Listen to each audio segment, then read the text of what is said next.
kuliahan seperti itu sebisa mungkin kita menggunakan, email, UGM kita seperti itu ya, agar nanti mudah untuk diidentifikasi ya ketika seandainya ada masalah seperti itu ya. Jadi kan mudah dilihat, oh ini, menggunakan, email UGM jadi lebih jelas seperti itu ya. Jadi kan sesuai namanya dengan nama akun yang digunakan ya. Jadi silahkan untuk presensi terlebih dahulu, ini saya beri waktu hingga 7.15 ya. Kemudian, sambil menunggu mungkin bagi yang sudah presensi seperti itu, nah bisa, membuka kembali seperti itu materi pertemuan yang minggu lalu kita kan masih kurang, pembahasan ya atau berdiskusi tentang ya bagian komposisi fungsi seperti itu ya. Dan nanti kalau sudah clear kita coba lihat sejenak saja latihannya, kalau ada yang ingin ditanyakan mungkin atau ada yang ingin mencoba seperti itu ya, dipersilahkan. Nah kalau sudah baru kita masuk ke materi, selanjutnya ya, ya tentang limit seperti itu, ya. Jadi mungkin silahkan, sembari menunggu, dibaca-baca materinya, mungkin ada yang ingin mencoba nantinya itu sudah bisa dipersiapkan ya, apa yang ingin dijelaskan ya, silahkan.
Pukul 7.15 ya. Jadi untuk presensinya saya cukupkan, nanti bagi yang mungkin belum presensi itu tidak perlu khawatir ya, nanti akan saya, update seperti itu menggunakan data yang ada di Webex. Oke, ini saya stop sharing dulu.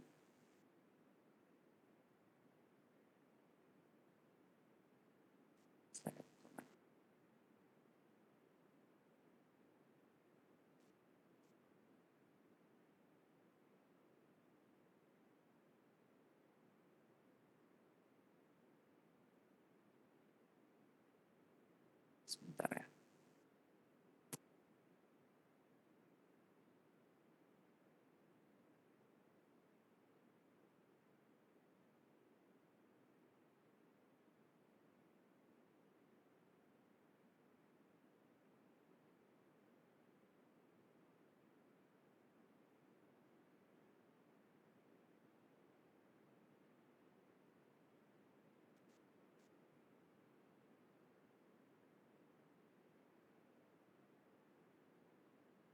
Oke, jadi, pada pertemuan minggu lalu kita kan sudah membahas mengenai fungsi ya, ini maaf saya izin rekam dulu.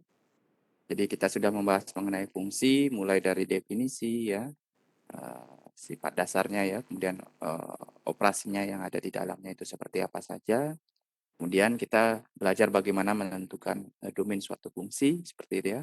Nah kemudian, selanjutnya kita melangkah ke, apa namanya, jenis-jenis fungsi ya, yang saya yakin sebagian besar adik-adik sudah mengetahuinya ya, yang injektif, subjektif, bijektif, seperti itu. Kemudian, dari sana itu kita manfaatkan untuk mendefinisikan, apa namanya, inverse suatu fungsi, seperti itu ya, agar dia merupakan suatu fungsi ya.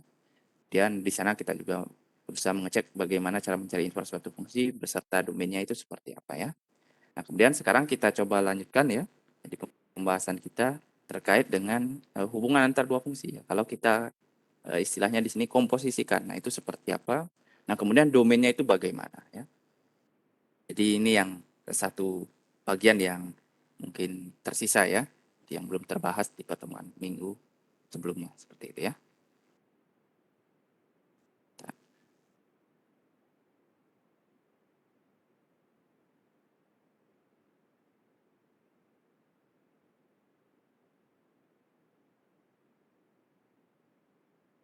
Oke, jadi, katakan di sini saya punya 2 buah fungsi ya. Kita punya 2 buah fungsi f dan g seperti itu ya, dengan domainnya yang si f itu df dan si g dg seperti itu ya. Ingat kalau domainnya tidak diberitahukan seperti itu, berarti kita mengasumsikan domain yang dimaksud adalah daerah terbesar seperti itu ya, di mana fungsi kita itu terdefinisi ya, daerah di real ya maksudnya ya. Nah, kemudian di sini kita bisa mendefinisikan yang namanya komposisi dua buah fungsi.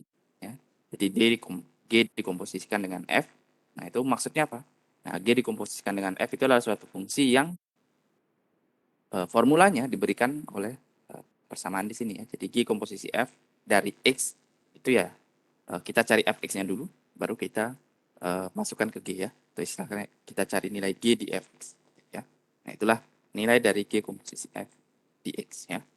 Nah, dari sini nanti kita bisa mendefinisikan domain dari G komposisi F itu sebagai, tentu ini agar terdefinisikan berarti X-nya ada di domain dari F dulu ya, agar fx-nya ada ya. Dengan ini kita punya seperti ini.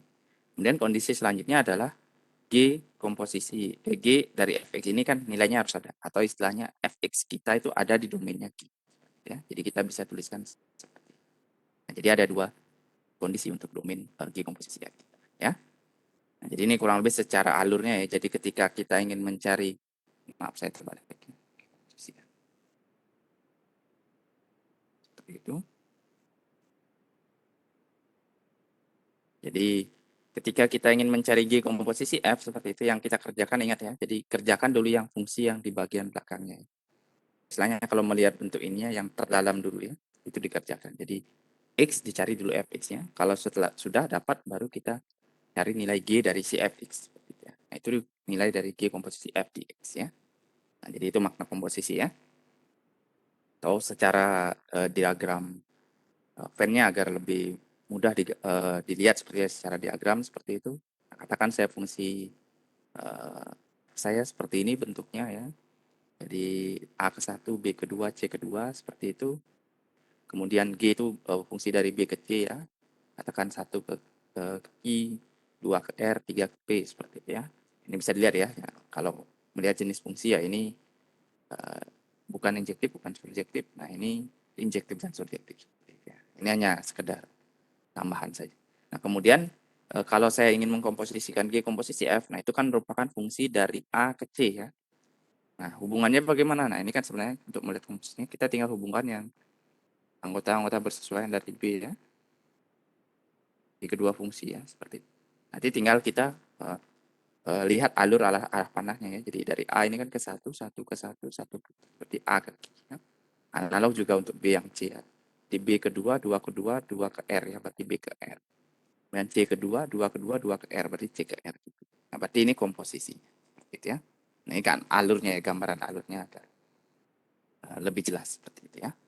Nah, kemudian pertanyaannya kan dalam prakteknya apa yang kita lakukan ya? Kita biasanya sama seperti kasus inverse ya. Bagaimana cara kita mencari formula dari G komposisi F termasuk juga dengan domainnya. Nah, ini yang domainnya ini yang kita harus perhatikan dengan baik ya. Nah, ini cukup banyak yang keliru seperti itu ya. Jadi ingat ya, domain dari G komposisi F itu ini ya. Jadi nilai X sehingga Fx-nya ada di domain G dan X-nya ada di domain F. Jadi ini jangan sampai terlupakan. Ini yang biasanya dilupakan. Karena tidak terlihat langsung di fungsinya ya.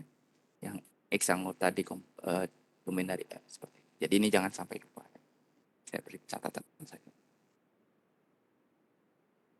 Terlupakan. Ya. Kita coba lihat. Contohnya seperti itu nih, sederhana saja ya. Jadi katakan kita punya fungsi fx sama dengan x plus 1 per 2x min 3. Seperti itu ya. Kemudian saya punya fungsi gx, itu len. Kemarin len itu logaritma ya, basisnya e ya, bilangan natural. 2,718 dan seterusnya ya, suatu bilangan irasional ya. Dikit sebagai pengingat ya, ini e dan log ya. Kan gambarannya ya. Nah, jadi gx sama dengan len x min 1. Tentukan G komposisi F beserta domainnya. Ya. Nah, menentukan G komposisi F mungkin mudah ya adik-adik ya. Kan tinggal G komposisi F dari X. Berarti kan kalau definisinya tadi G komposisi Fx. Berarti kan dicari Fx-nya dulu. Fx itu apa? Fx saya kan ini formulanya ya. Sudah, berarti kan tinggal dimasukkan. Plus 1 per 2 X min 3. Seperti itu ya. Nah, ini alternatif penulisannya ada beberapa cara ya. Bisa juga seperti ini, bisa seperti ini ya. Bisa juga seperti ini. Oh, saya tuliskan formula Gx-nya dulu. Perdilan Fx min 1. Nah, ini boleh. Saya mau menuliskan yang mana dulu ya. Dan kalau mau menuliskan yang versi yang atasnya, berarti ini yang sekarang kita lakukan adalah mengganti yang di dalam ini, dalam fungsi G, ke sini ya. Jadi ini kan X, saya berubah menjadi yang seperti ini, berarti yang X di sini juga diubah menjadi yang seperti ini. Jadinya len X plus 1 per 2 X min 3 dikurang 1. Seperti itu ya. Atau kalau yang di sini berarti kan tinggal kita masukkan F-nya. Nah, ini kan Fx, kita ubah menjadi formulanya dia ya. Nah, hasilnya akan sama, tidak akan berbeda. Ini kalau mau disamakan penyebut, ini jadinya len, jadinya 4 kurang X ya, per 2X min 3. Seperti itu ya. Nah, jadi ini fungsi kita, seperti itu ya. Nah, mencari domainnya bagaimana Pak? Nah, apakah domainnya ini saja? Kalau adik-adik melihat kan, oh domain, kalau melihat fungsinya yang ini saja, yang terakhir saja ya. Nanti kan berarti mencari domain, logaritma itu kan nilainya terdefinisi kalau yang di dalam logaritma kita, ya itu positif, seperti itu ya. Nah, berarti saya harus punya seperti ini ya.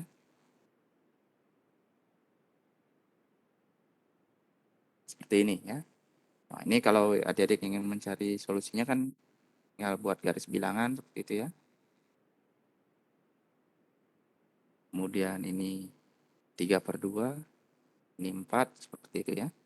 Nah, kemudian kita lihat cek tandanya ya, gunakan tabel ya, buat tabelnya, cek tandanya ini mungkin saya langsung saja ya. Kalau yang di sini harus, nah, di sini saya bisa mencoba yang 0 ya, misalkan masukkan 0, 0, hasilnya negatif. Yang di sini masukkan 2 misalkan ya, masukkan 2 hasilnya positif. Yang di kanannya 4 masukkan 5 misalkan ya. Masukkan 5 ini negatif. Dan kita mencari yang positif ya. Ini kan yang lebih dari 0 ya. Berarti kan yang positif saja. Nah, untuk yang di sini, di batas-batasnya semuanya tidak termasuk ya. Lingkaran bulat ini ya. Karena kan tidak boleh sama dengan. Nah, berarti solusinya ini temunya 3 per 2 kurang dari X kurang dari 4. Nah, pertanyaannya apakah ini cukup seperti itu ya? Jawabannya tidak ya.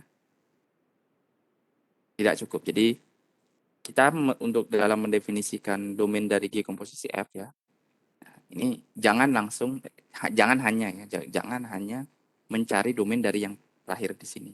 Kita harus melihat juga domain dari fungsi F. Seperti itu. Itu jangan sampai dilupakan ya. Di domain dari fungsi F apa? X-nya sama dengan tidak sama dengan 3 per 2, ini kan mudah ya. Oh, Pak, ini kan sudah X tidak sama dengan 3 per 2. Ya, tetap kita tuliskan. Ya. Kenapa? Karena takutnya ini kebetulan saja ini tidak sama dengan 3 per 2-nya, ini sudah tidak termasuk juga ya. Jadi memang domainnya nanti ya memang ini saja seperti itu ya. Himpunan interval 3 per 2 sampai 4 seperti itu ya. Tapi dalam kita menuliskan jawabannya, kita harus tetap mengingat ya untuk menuliskan si domain dari F-nya juga. Atau mengikutkan si domain dari F kita seperti itu dalam pencarian jawabannya ya. Seperti itu. Karena mungkin saja suatu ketika seperti suatu soal ya, soal tertentu ini nanti 3/2-nya masuk seperti itu. Padahal di sini tidak diperbolehkan. Nanti kan salah jadinya ya. Seperti itu. Jadi itu hati-hati ya. Jadi ini kalau kita coba tuliskan berarti kan kurang lebih seperti ini ya. Ini yang sama seperti tadi, hanya saya tukar posisinya saja. Nah, ini ingat ya. Jadi G komposisi F adalah semua X di domainnya F yang menyebabkan ini terdefinisi. Berarti anggota domain dulu, domain F. Domain F kan nilai ini agar terdefinisi X-nya tidak penyebut tidak boleh 0 ya, berarti X-nya tidak boleh 3/2. Berarti ini ya, syarat pertama. Kemudian yang kedua itu yang tadi ya, yang ini ya. Penyelesaian tidak samaan di sini. Hasilnya ini ya, 3/2 kurang dari X kurang dari 4. Nah, baru domain dari G komposisi F adalah irisan keduanya ini ya. Nah, kalau X tidak sama dengan 3/2, ini sudah tidak ada 3/2-nya ya sudah. Berarti kan kalau diiriskan ini jadinya ya. Kan dan ya, iriskan. Dan. Jadi kita punya yang ini. Nah, jadi ini ya. Kalau kita tuliskan dalam bentuk himpunan ya, hasilnya interval 3/2,4. Nah, jadi itu kurang lebih gambaran bagaimana cara kita menentukan komposisi suatu fungsi ya beserta domain. Nah, silakan ada yang ingin ditanyakan mungkin, monggo.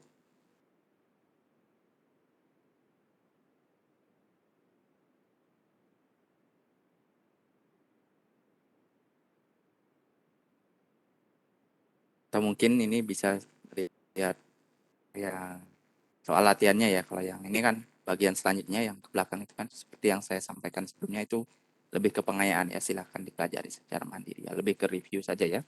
Kan saya yakin sebagian besar adik-adik sudah pernah mendapatkannya di waktu SMA ya, jadi kan bisa dipelajari. Bagi yang belum ya bisa dicoba ya, pelajari juga kembali, ya pelajari dari awal seperti itu. Tapi ini kan harusnya materi yang dasarnya tidak terlalu sulit seperti ya. Yang bagian ke setelahnya ya, sebagai pengayaan. Nah, mungkin ada yang ingin mencoba atau ada yang ingin bertanya di antara latihan soal di sini, silakan.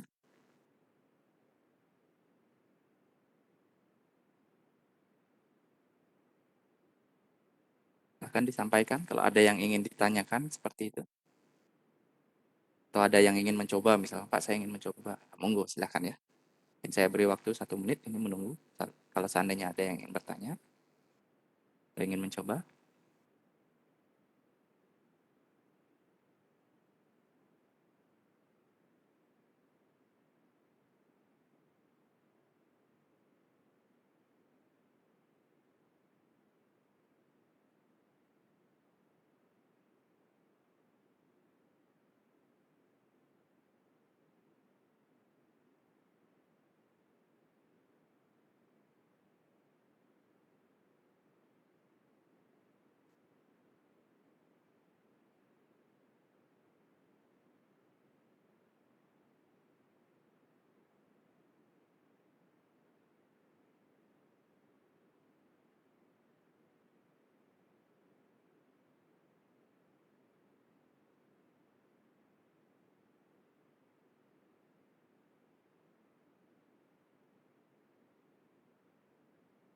Oke, tidak ada.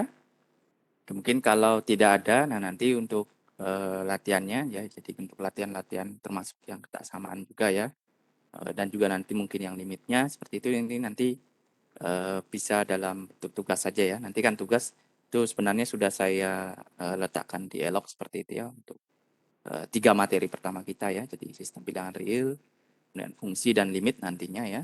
Tapi nanti mungkin baru bisa diaksesnya setelah U8 seperti itu ya. Jadi agar kita bisa fokus dulu ke materi nanti baru bisa melihat soal tugasnya ya. Jadi untuk tugasnya nanti kita bicarakan di akhir perkuliahan ini ya agar nanti tidak terpecah fokusnya. Jadi untuk latihannya nanti bisa kita lakukan dalam bentuk tugas saja seperti itu ya. Jadi agar adik-adik mendapatkan apa namanya pemahaman yang lebih dalam lagi ya bagaimana menentukan domain suatu fungsi, kemudian inverse, kemudian komposisi beserta domainnya juga ya. Nah, kalau seandainya sudah dirasa clear ya, tidak ada yang ingin ditanyakan seperti itu ya terkait dengan fungsi, berarti kita bisa coba kita cukupkan ya untuk materi fungsinya. Nah, tapi kembali kalau seandainya masih ada yang ingin ditanyakan ya, mungkin terlewat seperti itu untuk ditanyakan di perkuliahan. Nah, adik-adik bisa menyampaikannya di grup WA boleh ya, di elok boleh, seperti itu mau lewat email bertanya juga boleh ya. Tapi yang jelas kalau seandainya ingin menanyakan lewat email, sertakan identitas yang lengkap ya. Jadi termasuk panah kuliah apa seperti itu ya, agar jelas nanti ya. Oh, ini pertanyaannya tentang materi yang mana ya. Nah, jadi kurang lebih seperti itu untuk fungsi ya. Jadi sekarang kita akan coba beralih ke materi selanjutnya ya, mengenai limitnya. Jadi saya coba buka. Ini mungkin adik-adik ada yang mau membuka, sedang ingin membuka filenya juga, dipersilahkan ya. Jadi kita tunggu 1 menit seperti itu untuk bersiap-siap. Jadi file materinya juga sudah ada di Elok ya. Ya adik-adik bisa melihatnya. Jadi biasanya sebisa mungkin ya di hari Minggu seperti itu ya.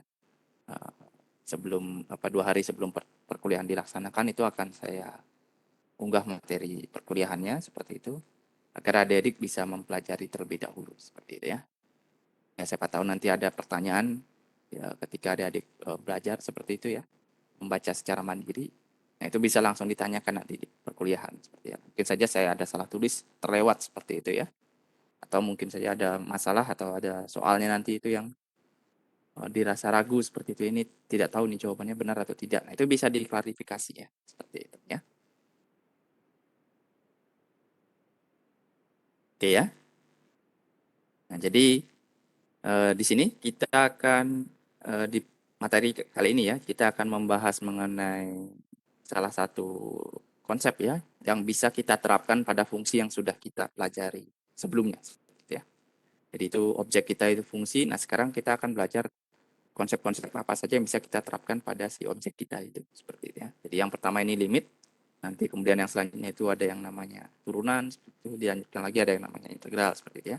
Tentu masing-masing punya aplikasinya sendiri-sendiri seperti itu ya. Nah, kita mulai dari limit seperti itu ya. Di limit di sini, nah ini sebenarnya kalau kita ingin mendapatkan pemahaman yang secara menyeluruh tentang limit seperti itu, nah kurang lebih ada beberapa hal di sini yang perlu kita pelajari. Ya tentu dari awal definisi dan sifat dasarnya ya itu pasti ya selalu. Kemudian yang kedua kita uh, mungkin sebagian besar dari adik juga mengenal sudah yang namanya limit tak hingga seperti itu ya, yang melibatkan bentuk tak hingga seperti itu, tak hingga seperti ini ya. Tak hingga atau negatif tak hingga ya. Yang mana kedua ini adalah notasi sesuatu yang sangat besar sekali atau sesuatu yang sangat kecil sekali ya. Tapi dia bukan bilangan real ya. Kemudian yang ketiga, limit fungsi trigonometri yang melibatkan fungsi trigonometri. Kita punya beberapa formula khususnya seperti itu. Nah, kemudian lebih lanjut lagi, yang ini mungkin materi yang tidak tidak semuanya akan mendapatkan di SMA, yang saya yakin tidak. Sebagian kecil saja mungkin yang mendapatkan di SMA ya. Terkait dengan namanya limit kiri, limit kanan, seperti itu ya. Ini sebenarnya sebagai pengayaan saja nantinya yang 456 ya, di limit kiri limit kanan, kemudian ada limit yang melibatkan bilangan Euler ya yang 2,718 dan seterusnya. Kemudian ada konsep fungsi seperti itu ya. Nah, yang keempat konsep ini, yang ketiga ini ya, tiga terakhir di sini. Nah, ini nanti dijadikan sebagai pengayaan saja. Jadi tidak akan masuk ke dalam baik ujian tugas seperti itu ya di perkuliahan ini ya. Tapi ini saya sertakan harapannya siapa tahu nanti ada adik perlukan seperti itu ke depannya. Karena masalah yang di luar perkuliahan ini seandainya memerlukan limit seperti itu ya, itu mungkin saja tidak sesederhana yang ada di perkuliahan ya. Bisa jauh lebih kompleks seperti itu ya. Pertama sederhananya ya apakah eh, suatu limit itu selalu ada seperti itu. Kalau di perkuliahan mungkin ada adik di SMA menghitung limit itu biasanya limitnya selalu bisa dihitung kan. Nah, kalau pertanyaannya kalau saya sedang menyelidiki suatu data seperti itu ya, adik-adik mengolah data atau di dunia kerja lainnya. Nah, itu kan bisa jadi fungsi yang mau kita cari limitnya seperti itu. Ya tidak ada limitnya. Itu bagaimana kalau seperti itu? Itu kita coba cari berapa kali pun kalau memang sananya tidak ada kan tidak akan pernah ketemu jadinya kan seperti itu. Nah, itu yang ada kalanya kita memerlukan konsep-konsep untuk mengetahui ya apakah limit itu ada atau tidak. Nah, itu bisa memanfaatkan yang empat. Ya. Kemudian yang lima, kalau sudah melibatkan yang betul-betul bilangan yang ada E-nya, limit yang melibatkan bilangan E-nya bisa memanfaatkan yang nomor 5. Kemudian yang nomor 6 ini sebenarnya materi yang penting seperti itu ya. Sederhana seperti itu ya, tapi ini saya jadikan pengayaan saja di fungsi kontinu. Jadi secara gasarannya fungsi kontinu itu adalah fungsi yang grafiknya itu nyambung terus ya, tidak pernah terputus. Jadi nyambung terus, kalau kita coba tuliskan grafiknya dari ujung kiri dari domainnya ya, di sepanjang domainnya itu grafiknya tidak pernah terputusnya. Jadi istilahnya nyambung seperti ini. Kalau yang ini kan terputus namanya. Nah ini terputus ya, kan dari sini ke sini ini putus ya. Nah ini tidak kontinu. Nah yang ini kontinu ya. Itu saja ya. Detailnya silahkan dibaca sebagai pengayaan ya. Nah sekarang kita akan mulai masuk seperti itu ya ke bagian pertama, yaitu definisi dan sifat dari limit ya. Untuk awalnya ya, jadi ini mungkin kita bisa melakukan sedikit observasi sederhana ya. Nah, katakan saya memiliki sebuah fungsi seperti itu ya. X didefinisikan sebagai x kuadrat plus 2x min 3 per x min 1 seperti itu ya. Nah, di sini kan kita kalau mempelajari domain yang difungsi seperti itu, kita bisa cek ya. Oh, di satu ya, itu tidak ada nilainya ya. Dia tidak terdefinisikan seperti itu. Karena penyebutnya nol kan seperti itu. Kita tidak bisa membagi bilangan apapun dengan nol ya. Tapi f saya tidak terdefinisi di satu. Nah, di sini apakah kalau dia tidak terdefinisi tidak ada hal yang bisa kita observasi ya, di titik satu tersebut seperti itu. Ya mungkin saja ada hal yang bisa kita observasi atau lakukan ya, atau kita lihat seperti itu ya, terkait dengan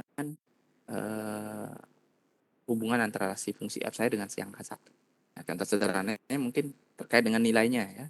Jadi kalau nilai fx yang untuk x yang sekitaran satu seperti itu, apakah dia memiliki suatu karakteristik yang tertentu seperti itu ya. Nah, itu bisa kita coba selidiki, atau istilahnya di sini di pertanyaan ini, apa yang terjadi kalau nilai fx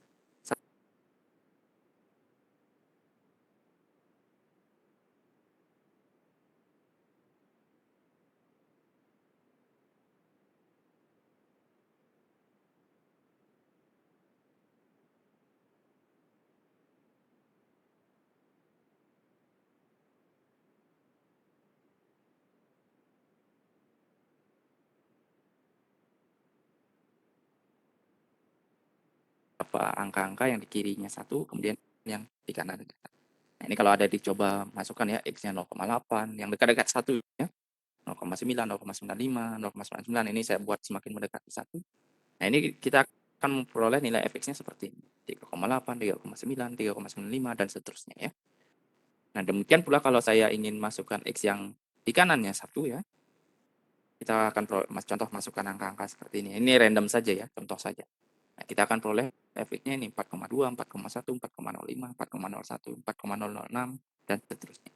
Nah, dari observasi sederhana di sini kita kan bisa melihat ya, bahwa ketika saya membuat nilai x-nya itu semakin lama mendekati nilai satu seperti itu, ternyata nilai fx saya itu mempunyai perilaku yang menarik ya, bahwa kalau saya buat x-nya semakin lama semakin mendekati satu, nilai fx-nya semakin lama akan semakin mendekati bilang 4 seperti itu. Jadi kita punya observasi seperti itu ya. Berarti kita bisa simpulkan hasil observasi kita bahwa nilai fx itu akan semakin mendekati 4 saat x-nya kita buat mendekati satu. Ya. Nah, inilah konsep yang nantinya kita formulasikan dalam bentuk limit seperti itu ya.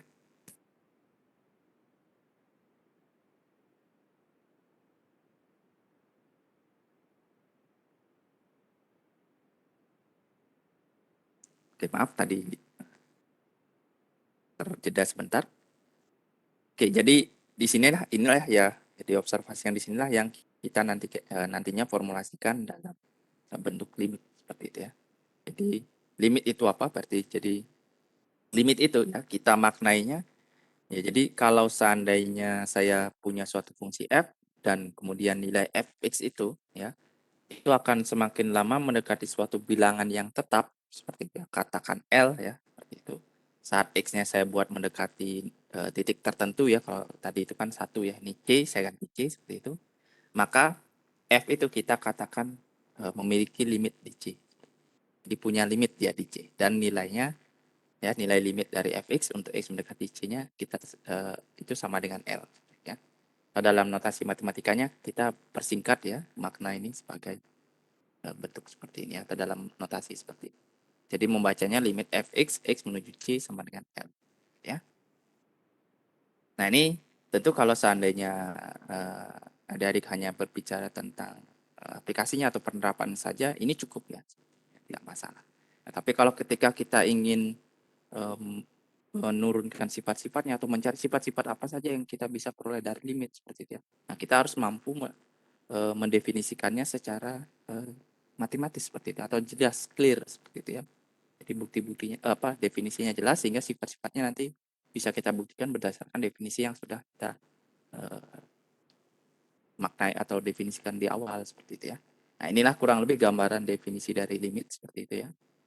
Secara matematisnya ya. Tapi ini adik-adik tidak perlu khawatir ya, ini hanya sebagai informasi saja. Jadi fokus kita untuk perkuliahan ini kan lebih ke penerapannya sebenarnya. Tidak ke pembuktian sifat-sifatnya tidak ya. Jadi ini hanya untuk gambaran saja sebagai adik-adik. Jadi ada definisinya secara matematisnya. Jadi ini kan secara awamnya ya, jadi kasarnya yang bagian atas itu. Untuk memudahkan kita untuk memaknainya ya. Jadi secara matematisnya kita perlukan seperti itu dalam penurunan sifat-sifat yang ada.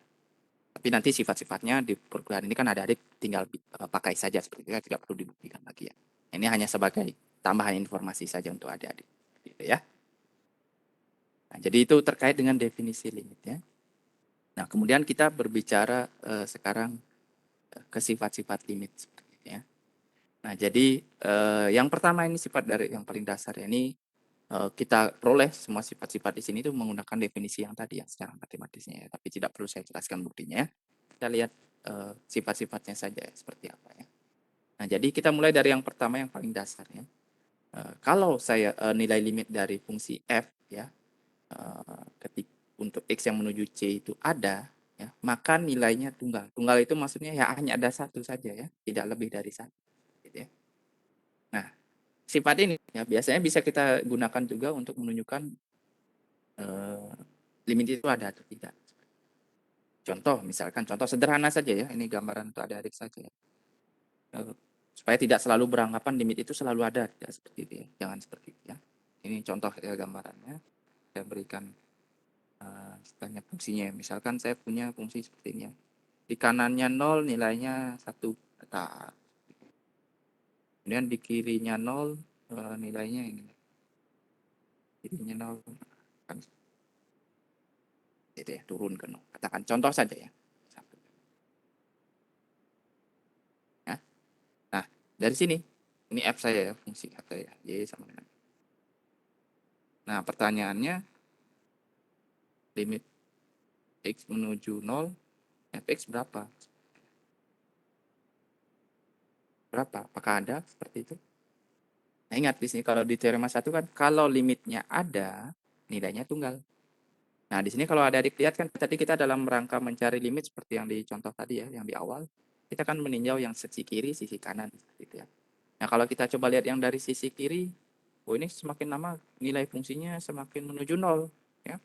Kemudian sedangkan kalau saya lihat dari sisi kanan, semakin lama kalau saya dekati ke 0 ya, semakin menuju 1 seperti itu. Nah, ini kan dua nilai yang berbeda ya. Nah, kalau ketemu yang seperti itu ya, ya berarti kan tidak mungkin tunggal nanti jadinya limitnya ya. Tidak mungkin tunggal. Nah, akibatnya apa ya? Itu artinya limitnya tidak ada ya.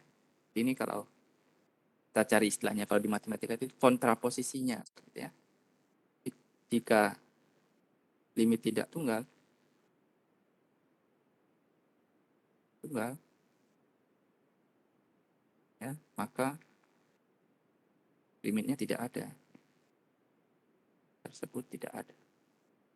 Karena kalau tunggal itu kalau ada itu harus tunggal ya, tidak boleh tidak. Jadi kalau tidak tunggal ya tidak ada limit. Ya. Oke, nah itu hati-hati ya. Jadi tidak selamanya limit itu ada. Ya, ini untuk gambaran saja nanti ke depan siapa tahu di luar perkuliahan ada adik memerlukan seperti itu ya. Nah, ini yang konsep mengecek limit dari kiri dari kanan itu nantinya yang seperti saya sampaikan di awal itu limit kiri limit kanan ya di bagian keempat. Silakan dipelajari secara mandiri ya bila diperlukan. Nah, kemudian kita masuk ke sifat yang kedua ya, kita punya kalau limit dari bilangan konstan, fungsi konstan ya, K, kayaknya konstan semuanya, jadi istilahnya datar semua ya. Seperti ini ya, datar semua seperti itu ya. Nah, maka nilai limitnya ya X menuju C, C-nya berapapun seperti itu ya tetap K, tidak berubah. Karena ini kan datar terus K-nya ya. Jadi nilai fungsinya selalu K seperti itu, mau X-nya saya dekati ke titik manapun ya tetap K. Ya. Nah, kemudian kalau fungsi saya linear, katakan fx sama dengan X seperti itu ya. Maka limit X menuju C-nya sama dengan C. Jadi ini istilahnya kasarnya kita coba ganti X-nya dengan C, itu tidak masalah seperti itu ya.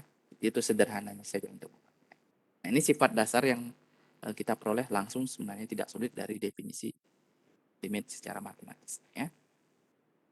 Nah, kemudian untuk lebih mempermudah kita dalam perhitungan limit, kita perlu beberapa sifat terkait dengan operasi-operasi pada fungsi. Kan kita punya operasi jumlahan, perkalian skalar, perkalian dua buah fungsi, pembagian, seperti itu. Nah, itu kalau terkait dengan limitnya bagaimana konsep yang ada seperti itu ya, yang bisa kita kaitkan dengan operasi-operasi tersebut. Nah, kita punya sifat di sini ya. Jadi kalau seandainya saya punya fungsi f dan g di mana nilai limit di limit kedua fungsi tersebut untuk x menuju c-nya itu ada ya. Ini ada ya, harus ada dulu dua-duanya. Nah, maka kita punya seperti ini. Jadi limit jumlahannya ada, perkalian skalarnya ada, perkalian dua buah fungsi tersebut ada, pembagiannya juga ada, tentu dengan syarat limit y-nya tidak nol seperti itu ya. Dan nilainya ya tinggal kalau mencari limit jumlahan, limitkan masing-masing baru dijumlahkan. Kalau perkalian skalar, dilimitkan si f-nya baru dikalikan skalar. Kalau limit perkalian dua fungsi, tinggal dilimitkan masing-masing baru dikalikan ya. Analog juga yang pembagian ya. Kalau yang pembagian berarti saya cari limit masing-masing baru bagi yang atas dengan yang bawah. Nah, tentu ini alasan kenapa kita di bagian 4 ada kondisi tambahan ya. Limit X-nya tidak boleh nol karena kita kan dalam pembagian bilangan real ya, tidak boleh membagi dengan nol ya, nanti tidak terdefinisi. Berarti kita perlu mensyaratkan yang di bawah harus nol dulu ya. Kalau ingin melakukan metode seperti ini ya. Nah, kemudian dari sifat-sifat operasi dasar di sini ya, kita bisa turunkan beberapa sifat terkait dengan pangkat. Ya. Contohnya, misalkan saya ingin mencari fungsi fx pangkat n. Saya tahu limit fx-nya berapa. Nah, ini sederhana. Mencarinya bagaimana? Tinggal cari limit fx-nya dulu, baru saya pangkatkan n. Jadi istilahnya, ini limitnya bisa masuk ke dalam pangkatnya. Ya. Jadi kerjakan yang limitnya dulu, baru pangkat. Nah, itu bolak-balik, itu tidak masalah. Ya. Mau fungsinya dipangkatkan dulu baru dilimitkan, ya sama dengan limitnya, dilimitkan dulu baru dipangkatkan. Tapi yang di sini ada apa namanya syaratnya ya, ini untuk n-nya bilangan asli ya. N-nya bilangan asli. Jadi ini asumsinya selalu n bilangan asli. Oke, saya tulis di sini. N bilangan asli di sini. Untuk semua 1, 2, 3 ini ya. Jadi kalau pangkat bilangan asli biasa kita punya. Pak, kalau pangkatnya selain yang asli bagaimana Pak? Apakah masih berlaku seperti itu? Masih bisa seperti itu. Nah, untuk yang selain bilangan asli beberapa masih bisa ya. Contoh misalkan yang kalau bilangannya negatif, bilangan bulat negatif ya. Nah, kita masih punya sifat yang sama ya, mirip ya, sama, tinggal diganti n dengan negatif n. Nah, tapi di sini kita perlu syarat. Nah, ada syaratnya biasanya ya. Syaratnya apa? Nah, syaratnya di sini limit fx-nya tidak boleh nol. Bah, kenapa Pak tidak boleh nol? Nah, ini sederhana ya. Kalau bentuk pangkat negatif itu kan, kalau kita tuliskan A pangkat negatif 1 itu kan seper A ya. Ini ya. Oh, berarti kan ini sama saja kalau saya ingin mencari limit ya, yang ada kaitannya dengan pangkat negatif ya. Berarti kan seper dari yang pangkat normalnya ya, dikatakan n seperti itu. Jadi seper A pangkat n. Berarti kan kalau kita ingin berbicara limit kembali ya, yang pangkat bawahnya kan tidak boleh nol ya. Berarti itulah kenapa si yang di sini limit fx-nya tidak boleh nol ya. Karena A pangkat n tidak boleh nol ya, artinya A tidak boleh nol ya. Nah, jadi kita perlu syarat kalau ingin melihat menggunakan yang pangkat negatif ya. Nah, analog juga kalau yang selain bulat bagaimana Pak? Kalau yang selain bulat misalkan contohnya pecahan seperti ini ya, seper n ya. Nah, ini masih berlaku juga ya. Tapi seperti itu ada syarat tambahannya. Kalau negatif tidak masalah ya, masih oke. Tidak ada masalah, masih berlaku. Maaf, kalau ganjil maksudnya. Kalau ganjil ini tidak masalah. Nah, kalau genap, nah itu yang harus hati-hati ya, adik-adik harus hati-hati. Jadi perlu syarat bahwa limit yang di dalamnya ini harus non negatif. Nah, kenapa Pak? Nah, kalau ini negatif, nanti contohnya n-nya saya ambil 2, ini kan akar. Akar kalau di dalamnya negatif kan bukan bilangan real ya, luar domain kita, di luar pembicaraan kita ya. Nah, jadi kita perlu mensyaratkan. Jadi yang di dalam akar kan selalu non negatif. Berarti ini kita perlu kondisi di mana limit fx x menuju c-nya non negatif. Ya. Jadi ini beberapa akibat atau turunan dari teorema 3 kita, terutama yang perkalian dan pembagian ya. Ini kan hanya menggunakan pembagian atau perkalian ya. Nah, seperti itu. Nah, sekarang kita akan coba lihat contoh-contoh sederhana saja ya. Jadi hitunglah limit 2x plus 3. Nah, ini saya yakin Derek tidak ada masalah ya. Jadi yang jelas-jelas ini cepat saja ya. Ini kan tidak sulit. Jadi kan tinggal kalau ada bentuk ketemu jumlahan, cari limit masing-masing, baru dijumlahkan ya. Kemudian kalau ada perkalian skalar, cari limit dari yang fungsinya dulu, baru dikalikan skalar. Ini kan jelas ya, tidak sulit. Jadi limit yang si fungsi x kan, x menuju negatif 1 itu kan yang linear, yang tadi di sifat dasar kita kan hasilnya negatif 1 ini ya. Jadi hasilnya si c itu ya, atau negatif 1 dalam hal ini. Kemudian dikalikan 2, jadinya negatif 2. Kemudian yang ini limit x menuju negatif 1 dari 3 kan tetap 3 ya, karena konstan ya. Ini 3. Tinggal dijumlahkan hasilnya 1 ya. Tidak sulit ya. Ini masih mudah lah seperti itu ya. Jadi hanya memanfaatkan sifat-sifat dasar saja. Kemudian beranjak lagi ya. Misalkan saya punya fungsi 2x kuadrat tambah 3x dikurang 1 dan dibagi x plus 2. Dan saya ingin mencari limit x menuju 1 misalkan seperti itu. Nah, ketika kita menemui bentuk seperti ini ya, adik-adik biasanya kan saya coba langsung masukkan Pak ya, itu tidak masalah ya, kita coba masukkan dulu seperti itu ya. Nah, jadi ini kalau kita coba masukkan itu kan alasan kenapa kita bisa coba masukkan atas dan bawah langsung angkanya seperti itu ya. Nah, alasannya kan kita sebenarnya sudah memanfaatkan yang nomor 4 di sini ya. Di bawah limit pembagian ya sebenarnya limit masing-masing baru kita bagi. Tapi tentu sebenarnya ada step yang tidak kita tuliskan biasanya ya. Yakni kita harus cek dulu ya bahwa limit atas dan bawahnya ada dan limit bawahnya tidak nol. Kalau bisa baru kita bisa pecah seperti itu ya. Nah, di sini kan sebenarnya kalau kita cek limitnya, yang limit bawah kan mudah ya. 1 plus 2, 1 ya. Sedangkan limit atas,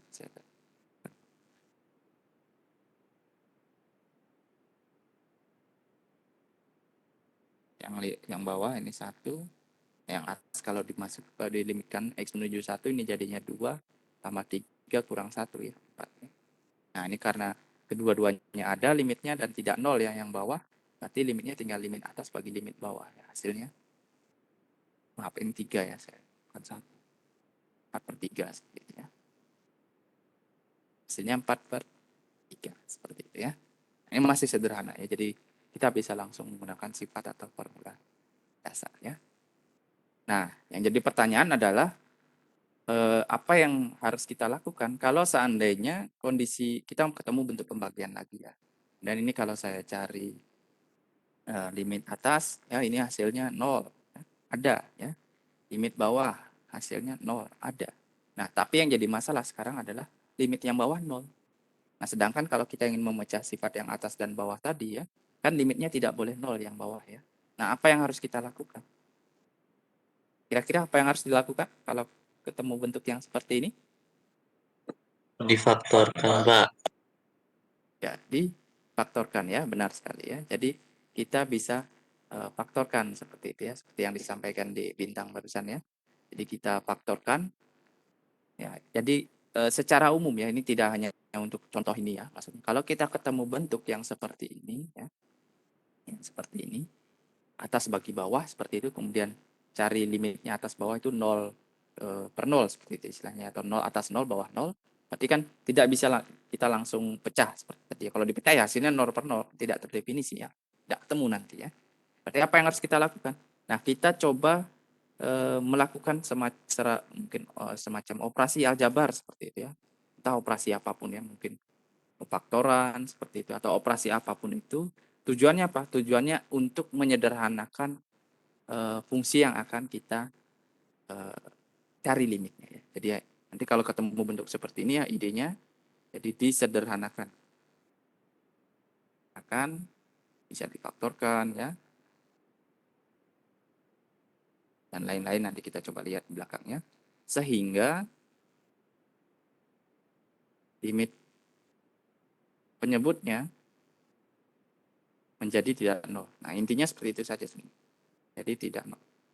Kalau ada adik ketemu yang atas, yang bawahnya masih nol seperti itu ya, masih nol ya, kemudian atas bawahnya masih nol seperti itu, kita sederhanakan terus ya. Sederhanakan ini terserah nanti metodenya sesuai dengan kondisi soal ya. Nah, tujuannya kita sederhanakan sehingga nanti di akhir kita ketemu limit penyebutnya sebisa mungkin tidak nol seperti itu ya. Kalau atasnya 1 misalkan bawahnya 0 ya itu artinya limitnya nanti kalau konsep ketainggaan nanti antara taingga atau tidak taingga ya. Nanti itu belakangan ya. Nah, kalau seandainya ini bentuknya 0 per 0 seperti itu ya, sederhanakan sehingga jadi tidak nol. Nah, kalau sudah tidak nol, nah baru kita bisa pakai sifat yang tadi, dipecah limit atas bawahnya, selesai. Gitu ya. Nah, kalau yang ini kita coba faktorkan tadi ya, seperti yang disampaikan di Bintang. Jadi ini adik-adik bisa coba diingat-ingat seperti itu ya. Jadi kalau ketemu bentuk A pangkat N ya, kurang B pangkat N, nah ini bisa difaktorkan seperti ini. Jadi semacam rasi aljabar biasa saja ini ya.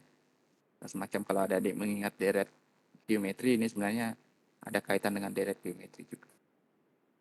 Ya, dan seterusnya. Yang terakhir ini B pangkat N1. Jadi yang AA di sini pangkatnya turun 1 semua, maaf ini kebalik. Ini yang tidak masalah ini. Saya tulis A saja. A pangkat N.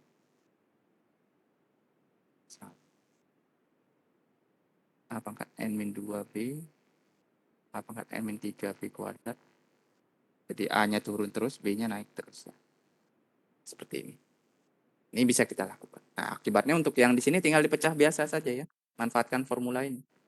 Jadi tinggal dipecah. Nah, di sini, oh ternyata ada faktor yang sama. Ya. Nah, kita coba sederhana. Biasanya ini ya.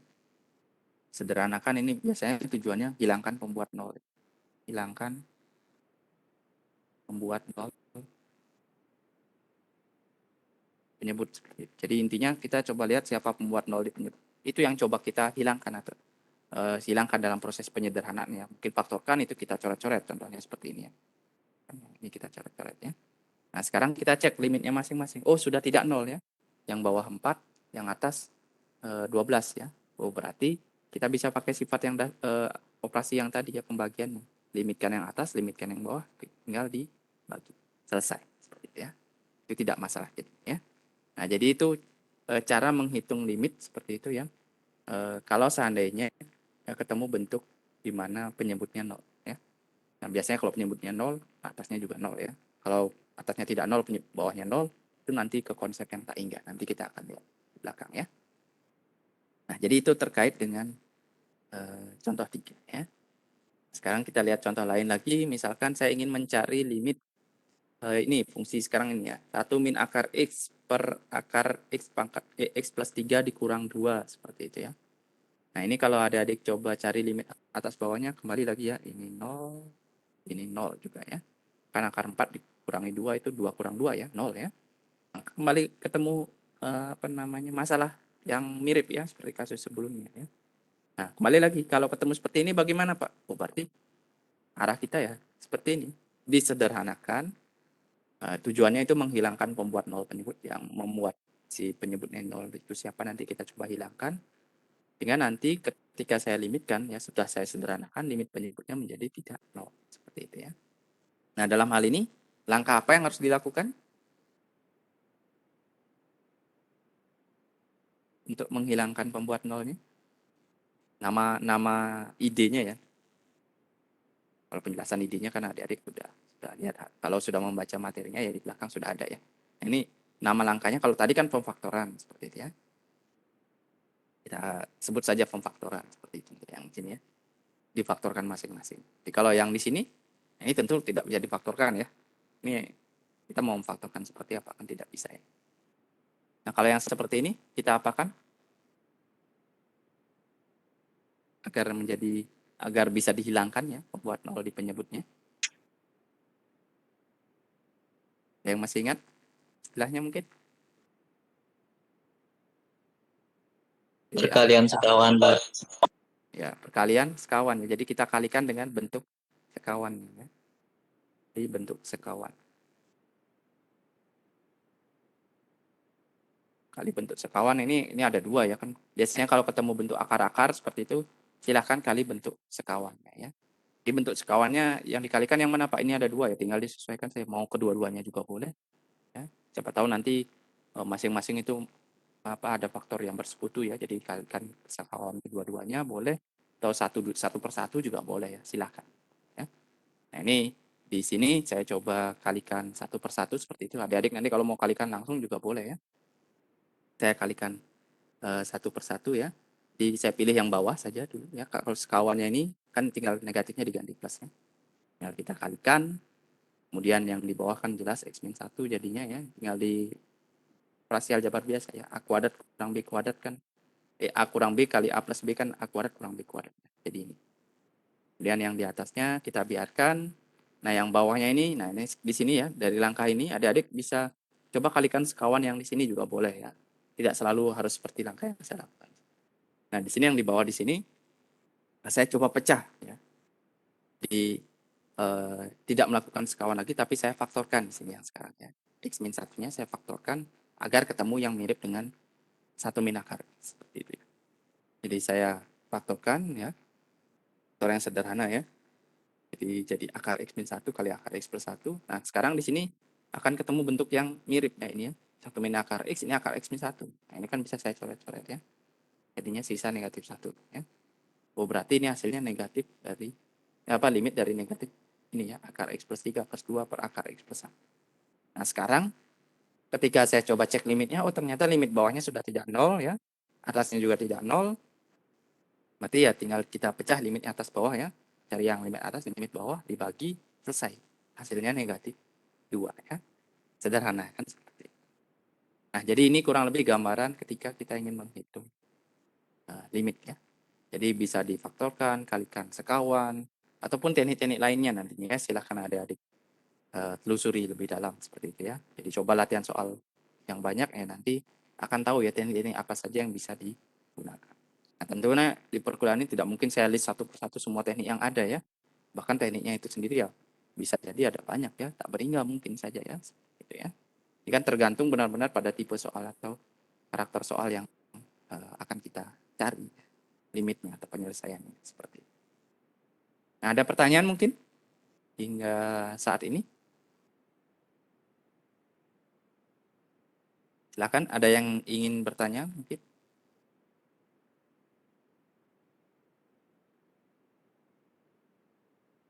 Tidak ada? Oke, kalau tidak ada, nah kita masuk ke sifat yang selanjutnya seperti itu ya. Jadi seperti yang saya sampaikan di awal, mungkin dalam mencari limit seperti itu, yaitu di kehidupan nyatanya nanti ya, atau mungkin di luar perkuliahan ini tidak selamanya itu mudah untuk dilakukan ya. Bisa jadi yang seperti tadi itu limitnya tidak ada seperti itu ya. Dan mungkin limitnya mungkin saja ada seperti itu ya. Tapi ya kita kalau ingin mencari menggunakan sifat-sifat yang tadi seperti itu, atau metode tadi, sederhana tadi, itu masih tidak ketemu juga seperti itu. Nah, itu apa yang harus kita lakukan seperti itu ya. Nah, kalau ketemu kejadian yang seperti itu, nah yang bisa kita lakukan adalah kita coba lihat alternatif lain seperti itu ya. Dalam rangka mencari limit. Nah, ini salah satu alternatif lain yang bisa adik-adik manfaatkan ya dalam mencari limit yang namanya teorema Apit. Ya. Jadi bunyi teorema Apit kurang lebih seperti ini. Jadi kalau saya punya 3 buah fungsi, kemudian berlaku ketaksamaan seperti ini ya. Jadi fungsi f selalu kurang dari fungsi g selalu kurang dari fungsi h ya. Nah, kemudian kalau limit yang di bagian kiri dan limit yang di bagian kanan itu sama, katakan nilainya k misalkan, sama ya. Kalau yang kiri dan kanan sama, maka yang di tengah-tengah ya, limitnya ada dan nilainya sama dengan mereka. Jadi itulah apit ya kan, di apitnya. Kalau limit kiri 0 misalkan, kanannya 0, berarti yang tengah-tengah harus 0 ya. Jadi itu teorema ya.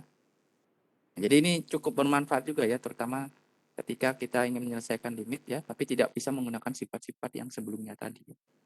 Kayak menyederhanakan dengan faktor, metode faktor ya, memfaktorkan atau mencari bentuk sekawan, tidak ketemu-ketemu. Nah, bisa mencoba mengecek yang seperti ini.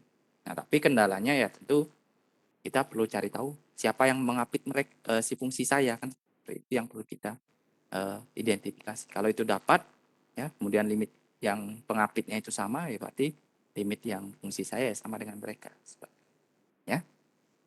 Nah, ini contoh sederhananya. Misalkan saya punya fungsi X kuadrat sin seper X kuadrat. Nah, limit X menuju nolnya berapa? Nah, ini kalau adik coba langsung itu, oh, Pak, itu nanti tinggal dikalikan saja, Pak. Itu kan limit X kuadrat 0. Kemudian limit seper X kuadrat, X per sin X kuadrat. Nah, ini saya tidak tahu, tapi kan 0 kali kali sesuatu itu selalu 0, Pak, kalau di bilangan real. Ya, kalau 0 kali bilangan real ya memang 0 ya, tidak masalah. Jadi masalah sekarang kalau ada dipecah langsung seperti ini ya, pertanyaannya adalah, ya, dari mana kita tahu bahwa limit ini ada, kan seperti yang ini ya. Ini apakah ada? Kan pertanyaannya seperti itu ya. Yang ini. Kalau bilangan real ya tidak masalah ya, dikalikan 0 nanti hasilnya. Nah, pertanyaannya kalau ini tidak ada bagaimana? Ya, kita kan tidak bisa mengalihkan 0 dengan sesuatu yang tidak ada ya. Kan tidak jelas ya. Kan maksudnya kita berbicara yang tidak berdasar seperti itu. Jadi, tidak ada dasarnya. 0 kali sesuatu yang tidak ada, apakah 0? Ya kan tidak tahu ya. Tidak adanya itu siapa? Ya, bukan bilangan real. Nah, itu kan menjadi pertanyaan. Nah, ini apakah ada? Ini tidak ada ya kalau ada, coba cari. Sin seper ini semakin lama semakin membesar ya istilahnya ya, seper X kuadrat kan. Kalau X-nya menuju 0, ini seper X kuadrat semakin membesar. Sin untuk bilangan yang semakin membesar bagaimana? Ya sin, grafik sin saja kalau ada lihat yang grafik fungsi itu kan ini ya. Nah, harusnya startnya dari sini. Naik turun naik turun naik turun naik turun. Ini kan tidak akan menuju bilangan yang tetap ya. Ini kan tidak ada jadinya kan seperti itu ya. Secara grafik saja kita lihat ya. Nah, ini tidak ada, berarti kan tidak boleh kita lakukan seperti ini. Nah, lalu bagaimana, Pak? Kalau seperti ini, ya kita coba metode lain. Nah, salah satunya mungkin kita bisa coba apit. Nah, kalau mencari apit, berarti ini kan fungsi G kita ya, yang diapit tadi. Nah, pengapitnya siapa, Pak? Nah, ini yang kita perlu observasi. Nah, cara mengobservasinya bagaimana? Nah, biasanya kita tidak jauh-jauh melihat dari fungsi yang akan kita cari limitnya. Nah, ini kan ada X kuadrat, ada sin dari super X kuadrat. Nah, cara mengidentifikasinya bagaimana biasanya? Nah, caranya itu kita coba lihat ada tidak fungsi yang kita bisa tahu batas-batasnya dari fungsi yang ada di limitnya ya, yang mau kita limitkan. Nah, kalau X kuadrat kan ya kalau di semakin kecil ya semakin tak hingga ya. Atau mungkin kalau ini X kuadrat ya, paling kecil itu kan nilainya 0 ya, ya. Nah, yang kalau saya perbesar itu yang selalu ke kanan membesar terus ya menuju tak hingga. Kita tidak tahu. Kalau batas yang di kiri kita tahu X kuadrat itu selalu lebih dari atau sama dengan 0. Tapi yang di kanannya tidak tahu. Nah, sekarang kita coba lihat yang lain. Berarti ini mungkin tidak bisa digunakan. Nah, yang di sini kita coba lihat. Sin seper X kuadrat. Nah, kita tahu ya, fungsi sin ini kan seperti gambar di sini ya. Naik turun, naik turun, naik turun, naik turun. Nilainya kan selalu paling tinggi itu 1, paling rendah itu kan negatif 1. Nah, berarti kan punya batas kiri, batas kanan istilahnya ya. Nah, itu yang kita coba manfaatkan ya. Berarti saya punya seperti ini, Pak. Nah, saya punya seperti ini. Kan mau X saya berapapun ya, saya tidak peduli dia berapapun. Kan selalu yang paling kecil itu negatif 1, yang paling besar 1. Kan berarti dia diantaranya kan. Ya. Nah, berarti kalau saya punya fungsinya seperti ini, saya coba kalikan X kuadrat. Ingat, mengalihkan X kuadrat kan tidak masalah ya, tidak berubah tanda ya. Jadinya ini X kuadrat negatif X kuadrat kurang X kuadrat sin seper X kuadrat kurang dari X kuadrat. Tidak merubah tanda karena X kuadrat kan bilangan yang non negatif ya. Nah, dari sini apa yang terjadi, Pak? Nah, ini kan saya punya sudah kondisi yang tadi ya di teorema apitnya. Kemudian kita cek limit yang di kiri dan di kanan. Nah, limit X menuju 0 dari negatif X kuadrat kan jelas 0 ya. Ini juga 0. Oh, kiri dan kanan 0. Berarti yang tengah-tengah limitnya harus 0. Nah, jadi itu alasannya. Jadi dari teorema apit ya limitnya. Nah, ini penjelasannya ya. Jadi kita menggunakan yang ini batasnya sin ya. Sin ya. Nanti kalau ketemu sin atau cos, manfaatkan ide yang sama biasanya. Silahkan coba ide yang sama ya untuk membatasi fungsi kita ya. Jadi bisa dimanfaatkan teorema apit ya, seperti itu ya. Jadi ini bisa kita terapkan seperti itu ya untuk kasus-kasus yang bisa dikatakan tidak bisa menggunakan sifat-sifat dasar yang kita miliki seperti itu ya. Nah, nanti di sini teorema apit di sini berlaku C-nya ini sembarang ya. Nanti ketika adik-adik berbicara, kita bicara yang kasus tak hingga negatif tak hingga juga bisa dilakukan ya. Ini masih sama, masih berlaku ya. Jadi ini untuk C-nya bilangan real apapun berlaku ya yang teorema apit ini. Ataupun ini C-nya tak hingga atau negatif tak hingga nanti juga tetap berlaku ya.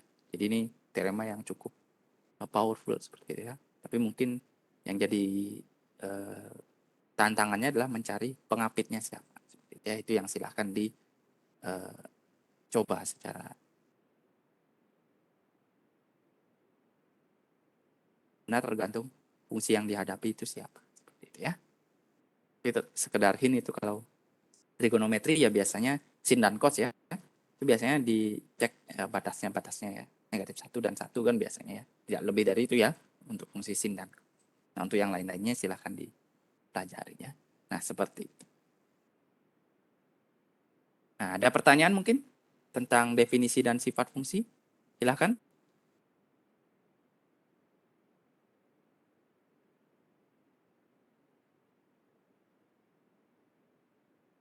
Oke, belum ada? Kalau belum ada, nah kita sekarang masuk ke limit hingga sepertinya. Nah, sebelumnya kan kita hanya berbicara tentang limit ketika x-nya mendekati suatu titik tertentu seperti itu ya di bilangan real. Nah, bagaimana kalau sekarang saya ingin melihat perilaku seperti itu ya dari fungsi saya ketika nilai x saya itu saya buat katakan semakin besar atau semakin kecil seperti itu ya. Atau mungkin bagaimana saya mengatakan perilaku di mana limit itu akan semakin besar terus seperti itu ya atau semakin kecil terus seperti itu.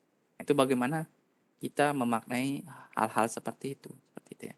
Nah, inilah yang akan kita pelajari di limit taingnya seperti itu ya. Nah, jadi nantinya akan ada dua eh, bagian umum ya, bukan atau dua subkasus yang akan kita diskusikan ya. Jadi yang pertama adalah nilai limitnya bernilai tak hingga atau negatif tak hingga. Jadi nilainya ya, jadi sama dengan tak hingga atau negatif tak hingga. Yang kedua adalah kasus di mana si C-nya yang tadi itu yang kita jadikan tak hingga atau negatif tak hingga. Jadi ada dua kasus yang akan kita coba diskusikan di sini. Itu pemaknaannya seperti apa ya. Nah, jadi kita mulai dari limit bernilai tak hingga ya. Nah, sederhananya kita coba lihat contoh kasus di sini ya. Jadi katakan saya punya fungsi seper x kuadrat ya. Apabila kalau digambarkan grafiknya seperti ini ya, kita lihat ya. Nah, kemudian kalau saya ingin melihat perilaku dari si F di sekitar 0 ya, sekitar 0. Kalau di 0 kan tidak ada nilainya ya. Nah, kita lihat perilakunya di sekitar 0. Nah, ini kita coba masukkan angka ya, dari kiri maupun dari kanan ya. Nah, ini kita akan bisa lihat atau dari grafiknya juga bisa dilihat ya. Semakin saya buat titiknya mendekati 0 ya, nilai fungsinya semakin lama akan semakin membesar terus ya. Nah, membesarnya ini tidak ada batasnya ya. Naik terus seperti itu ya. Dan akan selalu semakin lama semakin membesar ya, melebihi setiap bilangan real yang ada seperti itu ya. Seiring x-nya saya buat mendekati 0, semakin lama membesar terus ya, melebihi bilangan-bilangan real yang ada ya. Nah, dengan demikian ya, ini kesimpulannya. Jadi kalau secara definisi limit tadi, limitnya tidak ada ya. Karena dia membesar terus ya, tidak mungkin ke bilangan real tertentu ya. Jadi limitnya tidak ada. Jadi, dia tidak ada, tapi ya, perilaku limit yang seperti ini bisa kita beri nama seperti itu ya. Yang semakin lama semakin membesar ya. Kita bisa beri nama perilakunya ya. Jadi perilakunya kita notasikan atau beri nama seperti ini. Limitnya kita sebut saja tak hingga seperti itu. Dia tidak ada, jadi istilahnya tidak ada di sini maksudnya bukan bilangan real ya. Tapi perilakunya dia itu um, menuju tak hingga seperti itu kita katakan ya. Jadi limitnya seperti x kuadrat sama dengan tak hingga ya. Seperti itu. Nah, nanti analog juga untuk yang kasus negatif tak hingga ya. Jadi ketika saya contoh ini fungsinya tidak perlu saya jelaskan lagi ya. Ini kan hanya saya kalikan negatif kebalik ya. Grafiknya seperti itu. Nah, ketika ya saya punya suatu limit di mana perilaku nilainya itu akan semakin mengecil, lebih kecil dari semua bilangan real yang ada. Nah, itu kita notasikan dengan bentuk seperti limit x menuju 0 seperti x kuadrat sama dengan negatif tak hingga. Kalau tadi itu tak hingga, membesar terus ya. Kalau yang mengecil terus seperti itu, negatif tak hingga ya. Ini perilakunya. Limitnya itu tidak ada kembali ya, bukan bilangan real. Jadi kalau kapanpun saya mengatakan ada atau tidak ada itu maksudnya bilangan real atau bukan. Istilahnya terdefinisi sebenarnya bilangan real atau tidak ya. Nah, sebagai catatan juga ya. Jadi tak hingga dan negatif tak hingga di sini ya itu hanya notasi, itu bukan bilangan ya, itu notasi. Notasi untuk merepresentasikan sesuatu yang cukup besar sekali atau cukup kecil sekali seperti itu ya. Itu hanya notasi. Jadi jangan beranggapan itu bilangan. Hati-hati ya. Jadi kita sebenarnya tidak punya operasi apa yang mendetail tentang tak hingga, tapi beberapa yang mungkin bisa kita kaitkan tentang limit ya. Tak hingga tambah tak hingga, nah ini masih bisa perilakunya kita namakan tak hingga juga. Membesar, tambahkan sesuatu yang besar sekali ya, besar sekali. Negatif tak hingga, kurangi tak hingga ya, juga kecil sekali seperti itu. Nah, tak hingga kali tak hingga, tak hingga. Ya. Negatif tak hingga kali tak hingga, ini negatif tak hingga. Ya. Nah, tapi kalau saya ingin kurangi, nah itu yang belum tentu ya. Ini hati-hati ya. Ini tidak bisa kita simpulkan nol ya, hati-hati, jangan salah ya. Karena ini bukan bilangan ya. Suatu yang sangat besar sekali kurang suatu yang sangat kecil sekali apakah nol? Karena kita tidak tahu mana besaran ya. Yang di sini apa yang di sini. Tidak bisa kita bandingkan. Kita tidak tahu ya. Ini hanya notasi saja. Jadi yang kita punya yang di sini. Yang ini tidak tahu ya, hati-hati. Nah, kemudian nah ini definisi yang tadi ya. Kalau yang menuju tak hingga itu secara matematis seperti biasa ya. Kalau kita ingin menurunkan sifatnya, kita perlu definisi yang lebih clear, jelas secara matematikanya ya. Ini definisinya ya. Jadi mirip seperti definisi yang limit, hanya yang eh, bilangan epsilon yang di awal saya ganti M seperti itu. Yang ini juga disesuaikan. Ya. Nah, tapi ini tidak perlu adik-adik pelajari secara mendalam ya. Ini hanya untuk tambahan informasi saja ya. Jadi perlu definisinya dalam mendefinisikan atau dalam menurunkan sifat seperti itu ya. Jadi ini saya sertakan saja seperti itu ya. Analog juga untuk yang kasusnya enggak ya. Definisinya seperti ini itu hanya sebagai gambaran saja ya, pengetahuan saja untuk adik-adik ya. Nah, kemudian itu tadi yang kasus kalau limitnya nilainya tak hingga seperti itu ya, atau negatif tak hingga. Nah, sekarang bagaimana kalau sekarang C-nya yang atau si X-nya yang saya buat semakin lama membesar seperti itu atau semakin lama semakin mengecil ya. Nah, ini contohnya ya. Jadi saya katakan punya fungsi super X ya, kalau saya gambarkan grafiknya seperti ini. Nah, ketika contohnya saya ingin buat X-nya semakin lama semakin membesar, apa yang terjadi dengan nilai fungsi saya? Nah, ini istilahnya kalau membesar itu kan ke kanan ya. Di X-nya dari sini, titik ini saya buat ke kanan terus seperti itu. Nah, ini kan kalau ada secara gambar ya, atau mau melihat tabel juga boleh. Nah, ini semakin lama nilai fungsinya akan menuju 0 ya, menuju bilangan 0. Nah, analog juga kalau saya buat X-nya semakin mengecil ya. Dari sini misalnya saya buat mengecil menuju negatif tak hingga ya istilahnya ya. Nah, ini nilai fungsinya semakin lama akan semakin menuju 0. Nah, kondisi yang seperti itu ya, itu limitnya ya ada ya. Limitnya ada kita sebut. Ini kebetulan kan kalau menuju yang tak hingga ini semakin lama semakin membesar nilainya semakin lama mendekati 0. Nah, ini kita definisikan limitnya sebagai ini. Jadi kita nyatakan seperti ini yang perilaku di sini dengan limit X menuju tak hingga seperti X sama dengan 0. Nah, ini ada ya limitnya. Nilainya kan ada ya bilangan ya. Kemudian analog untuk kasus yang negatif tak hingga. Ini 0 juga. Seperti itu ya. Nah, jadi itu pemaknaannya kurang lebih mirip ya. Jadi untuk menuju yang semakin besar nilai fx saya menuju suatu konstan yang tertentu, nah itu kita notasikan limitnya seperti nilai limitnya ada ya. Jadi notasikan seperti. Nah, ini secara matematis kembali selalu ada ya. Tidak mungkin tidak ada. Nah, definisinya secara matematis. Nah, ini silahkan dipelajari. Kalau yang tadi itu yang tak hingga itu nilai epsilonnya yang saya ganti dengan M. Kalau yang di sini deltanya yang diganti dengan M seperti itu ya. Itu kasus yang ya, X yang menuju tak hingga atau negatif tak hingga ya. Tapi ini tidak perlu adik-adik risaukan ya. Ini hanya untuk gambaran saja seperti itu ya. Nah, kemudian dalam prakteknya bagaimana Pak dalam perhitungan limit seperti itu ya? Dari untuk ketika X yang menuju negatif tak hingga atau tak hingga. Nah, kita bisa memanfaatkan dua sifat di sini ya. Kalau setidaknya yang tiga lah termasuk yang tips yang di bawah ya. Nah, jadi yang sederhana kalau saya punya bentuk super X pangkat R ya, mau R-nya apapun selama positif, nah nilai limitnya itu selalu 0 ya. Bukan contohnya itu yang super X yang dilimitkan X menuju tak hingga kan 0 ya. Nah, kemudian kalau negatif tak hingganya bagaimana Pak? Nah, negatif tak hingga juga sama ya. Nah, tapi perlu tambahan kondisi. Di R-nya tetap ini bilangan positif, tapi kalau kita ingin melimitkan X menuju negatif tak hingga untuk super X pangkat R ya. Nah, ini 0 hasilnya ya. Tapi syaratnya X pangkat R-nya terdefinisi ya. Untuk bilangan negatif yang cukup besar. Contoh yang tidak terdefinisi apa? Contoh ya, R-nya ambil setengah ya. Nah, ini tidak tahu kita ya. Tidak ada ya. Ambil setengah ya ini seperangkat. Bukan 0 ya, hati-hati. Tidak ada. Tidak terdefinisi ya sebenarnya. Kan tidak ada. Nah, sama saja tidak ada atau tidak terdefinisi. Kenapa, Pak? Ya ini akar X, kalau saya ganti X-nya negatif 2 ada tidak? X-nya saya ganti negatif 3 ada tidak? Saya ganti negatif 5 ada tidak? Kan kalau menuju negatif tangga kan bilangannya negatif-negatif ya. Makin besar ya. Negatif 1000, akar negatif 1000 ada tidak? Tidak ada ya, bukan bilangan real ya. Kan akar itu yang di dalam akar agar bilangan real kan itu harus non negatif ya. Tidak boleh negatif. Itulah kenapa ada syarat di sini. Harus ada syarat tambahan. Nah, secara umum nantinya ketika adik-adik ingin mencari limit ya X menuju baik positif atau negatif tangga dari fungsi yang bentuknya rasional seperti ini ya. Suku banyak dibagi suku banyak atau yang sejenisnya ya. Nah, adik-adik bisa coba bagi ya pembilang dan penyebut itu dengan pangkat X tertinggi yang terlibat dalam biasanya pembilang saja. Penyebut saya cukup ya. Di dalam QX seperti itu ya. Cukup yang si QX. Jadi lihat pangkat tertingginya dari QX nanti bagi atas bawahnya dengan pangkat tersebut. Nah, nanti kalau sudah disederhanakan pakai sifat yang di sini dan sifat dasarnya mungkin ya. Nah, nanti harusnya ketemu hasil seperti itu ya. Ini sebagai contoh ini seperti ini. Saya punya suku banyak.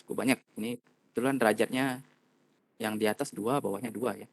Nah, di sini kita cukup bagi dengan derajat tertinggi dari yang bawahnya saja ya. Kan derajat tertingginya 2 ya. Nah, bagi dengan derajat tertinggi 2 atas bawah kan jadinya X menuju tak hingga 1 tambah 2 per X tambah 3 per X kuadrat. Ini langsung saya sederhanakan ya. Dibagi 1 kurang 1 per X tambah 1 per X kuadrat. Seperti itu ya. Kita punya seperti ini. Ya. Nah, lalu sekarang kita coba manfaatkan sifat tadi. Kan limit 1 per X pangkat R kita tahu ya. Menuju 0 ya. Nilainya 0 ya. Nah, kemudian ini 0, 0, 0, 0. Dan ini total limit yang penyebut kan ada nilainya 1 ya. Tidak 0 ya. Oh, berarti kita bisa pakai sifat yang dasar tadi ya. Limit atas dibagi dengan limit bawah ya. Limit atas 1, bawah 1 ya berarti hasilnya 1.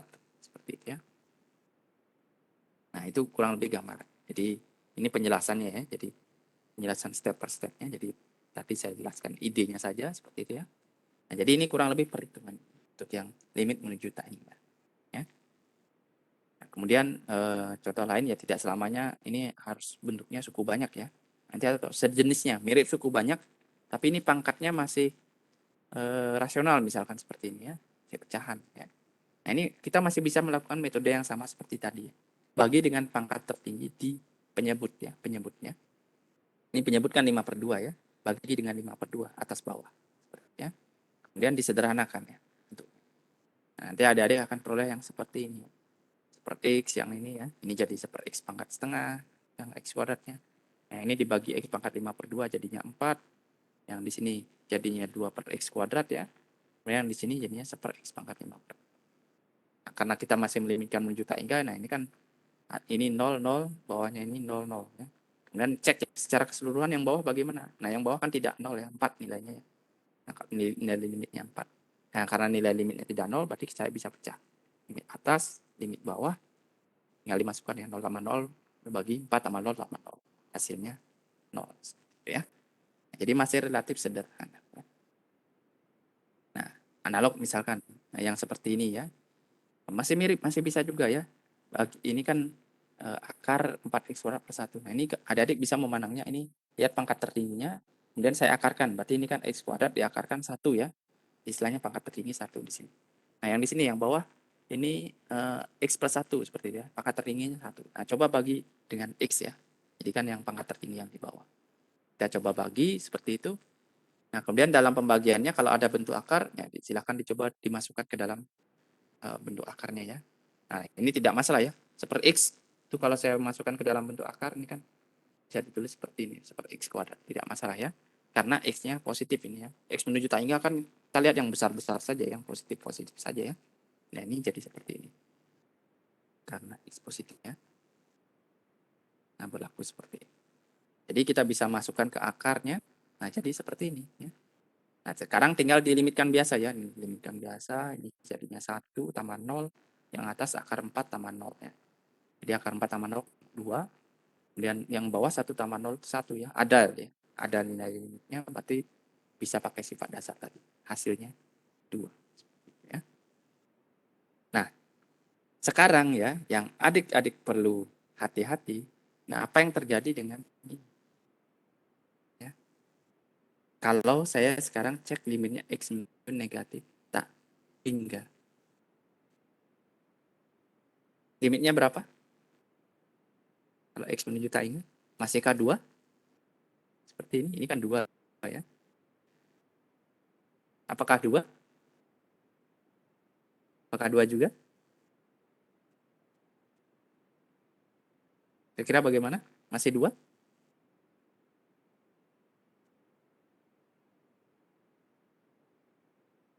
Kemungkinan tidak ya. Seperti itu. Secara umum bisa jadi sama ya, tapi bisa jadi tidak. Seperti itu. Nah dalam hal ini untuk kasus contoh soal ini tidak. Nah kenapa? Nah kita harus hati-hati ya. Prosesnya mungkin mirip, tapi mungkin ada bagian yang berbeda. Ini kita coba sama. Ini kan coba bagi super X tadi Pak. Bagi super X, oke tidak masalah ya. Nah kemudian ke bawah ini, oh tadi Pak kan super X bisa saya tuliskan dari akar super X kuadrat Pak. Seperti itu ya. Nah, jadi kan hanya nanti sisanya sama Pak, hasilnya 2. Nah, di sini hati-hati. Itu tidak selalu benar. Kenapa? Ini kita lihat. Kita kan melimitkan menuju negatif tak hingga, bukan tak hingga, tapi negatif tak hingga. Berarti kan bilangan-bilangan yang kita lakukan observasi ya kita masukkan itu kan bilangan-bilangan yang negatif ya. Seperti itu. Semakin lama semakin negatif nilainya. Negatif dan besar ya maksudnya. Negatif yang membesar seperti itu ya. Negatif 1000, negatif 1 juta seperti itu ya. Nah, ketika kita bawa ke bentuk akar kan tidak selamanya seperti ini. Ini contoh ya, negatif 1 ya. Negatif 1 apakah sama dengan akar 1? Seperti ini ya, saya ambil. Apakah sama? Tidak sama ya, ini tidak sama ya. Kenapa? Ini kan 1, yang ini negatif 1. Masa 1 dengan negatif 1 sama? Kan salah ya. Nah, ini tidak benar ya, untuk yang negatif. Jadi harusnya yang benar apa? Jadi di sini karena X-nya negatif, kalau tadi kan positif ya. Kalau negatif, ini sama dengan ada negatifnya depan. Gitu. Jadi istilahnya saya untuk yang kasus negatif, yang negatifnya saya biarkan di luar. Nah baru yang positifnya saya buat ke dalam akar. Jadi seperti ini hasilnya. Harusnya ya. Jadi jangan sampai tertukar. Jadi harusnya yang benar seperti ini. Kalau untuk kasus X kurang dari ini. Nah itulah kenapa yang di sini saya tuliskan seperti ini ya. Saya beri tambahan. Kemudian di sini menjadi ada tanda negatif. Ini untuk kasus limit yang menuju negatif tadi ya, atau limit apapun yang negatif seperti itu ya, menuju suatu bilangan negatif. Nanti hati-hati kalau masuk ke dalam akar, khusus akar pangkat genap ya. Kalau pangkat ganjil tidak masalah ya. Ini khusus yang pangkat genap ya. Kalau pangkat ganjil tidak masalah. Kalau ganjil kan mau akar negatif 1 ya negatif 1 hasilnya. Tidak ada masalah ya. Kalau yang khusus yang genap itu harus hati-hati. Ini khusus untuk yang genap ya. Khusus akar pangkat genap. Akar pangkat. Kalau pangkat ganjil itu tidak ada masalah ya. Bisa keluar masuk tanda negatif. Yang ini harus hati-hati ya. Tidak bisa ya. Jadi hasilnya negatif 2 ya, bukan 2 seperti yang contoh sebelum. Nah, jadi itu kurang lebih contoh soal terkait limit tak hingga ya. Ada pertanyaan mungkin silakan terkait dengan limit tak hingga di sini. Monggo, silakan ada yang ingin ditanyakan?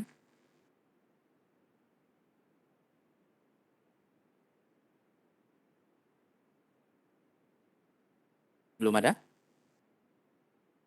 Oke, kalau seandainya belum ada, nah kita sekarang masuk ke bagian yang ketiga ya. Jadi limit fungsi trigonometri.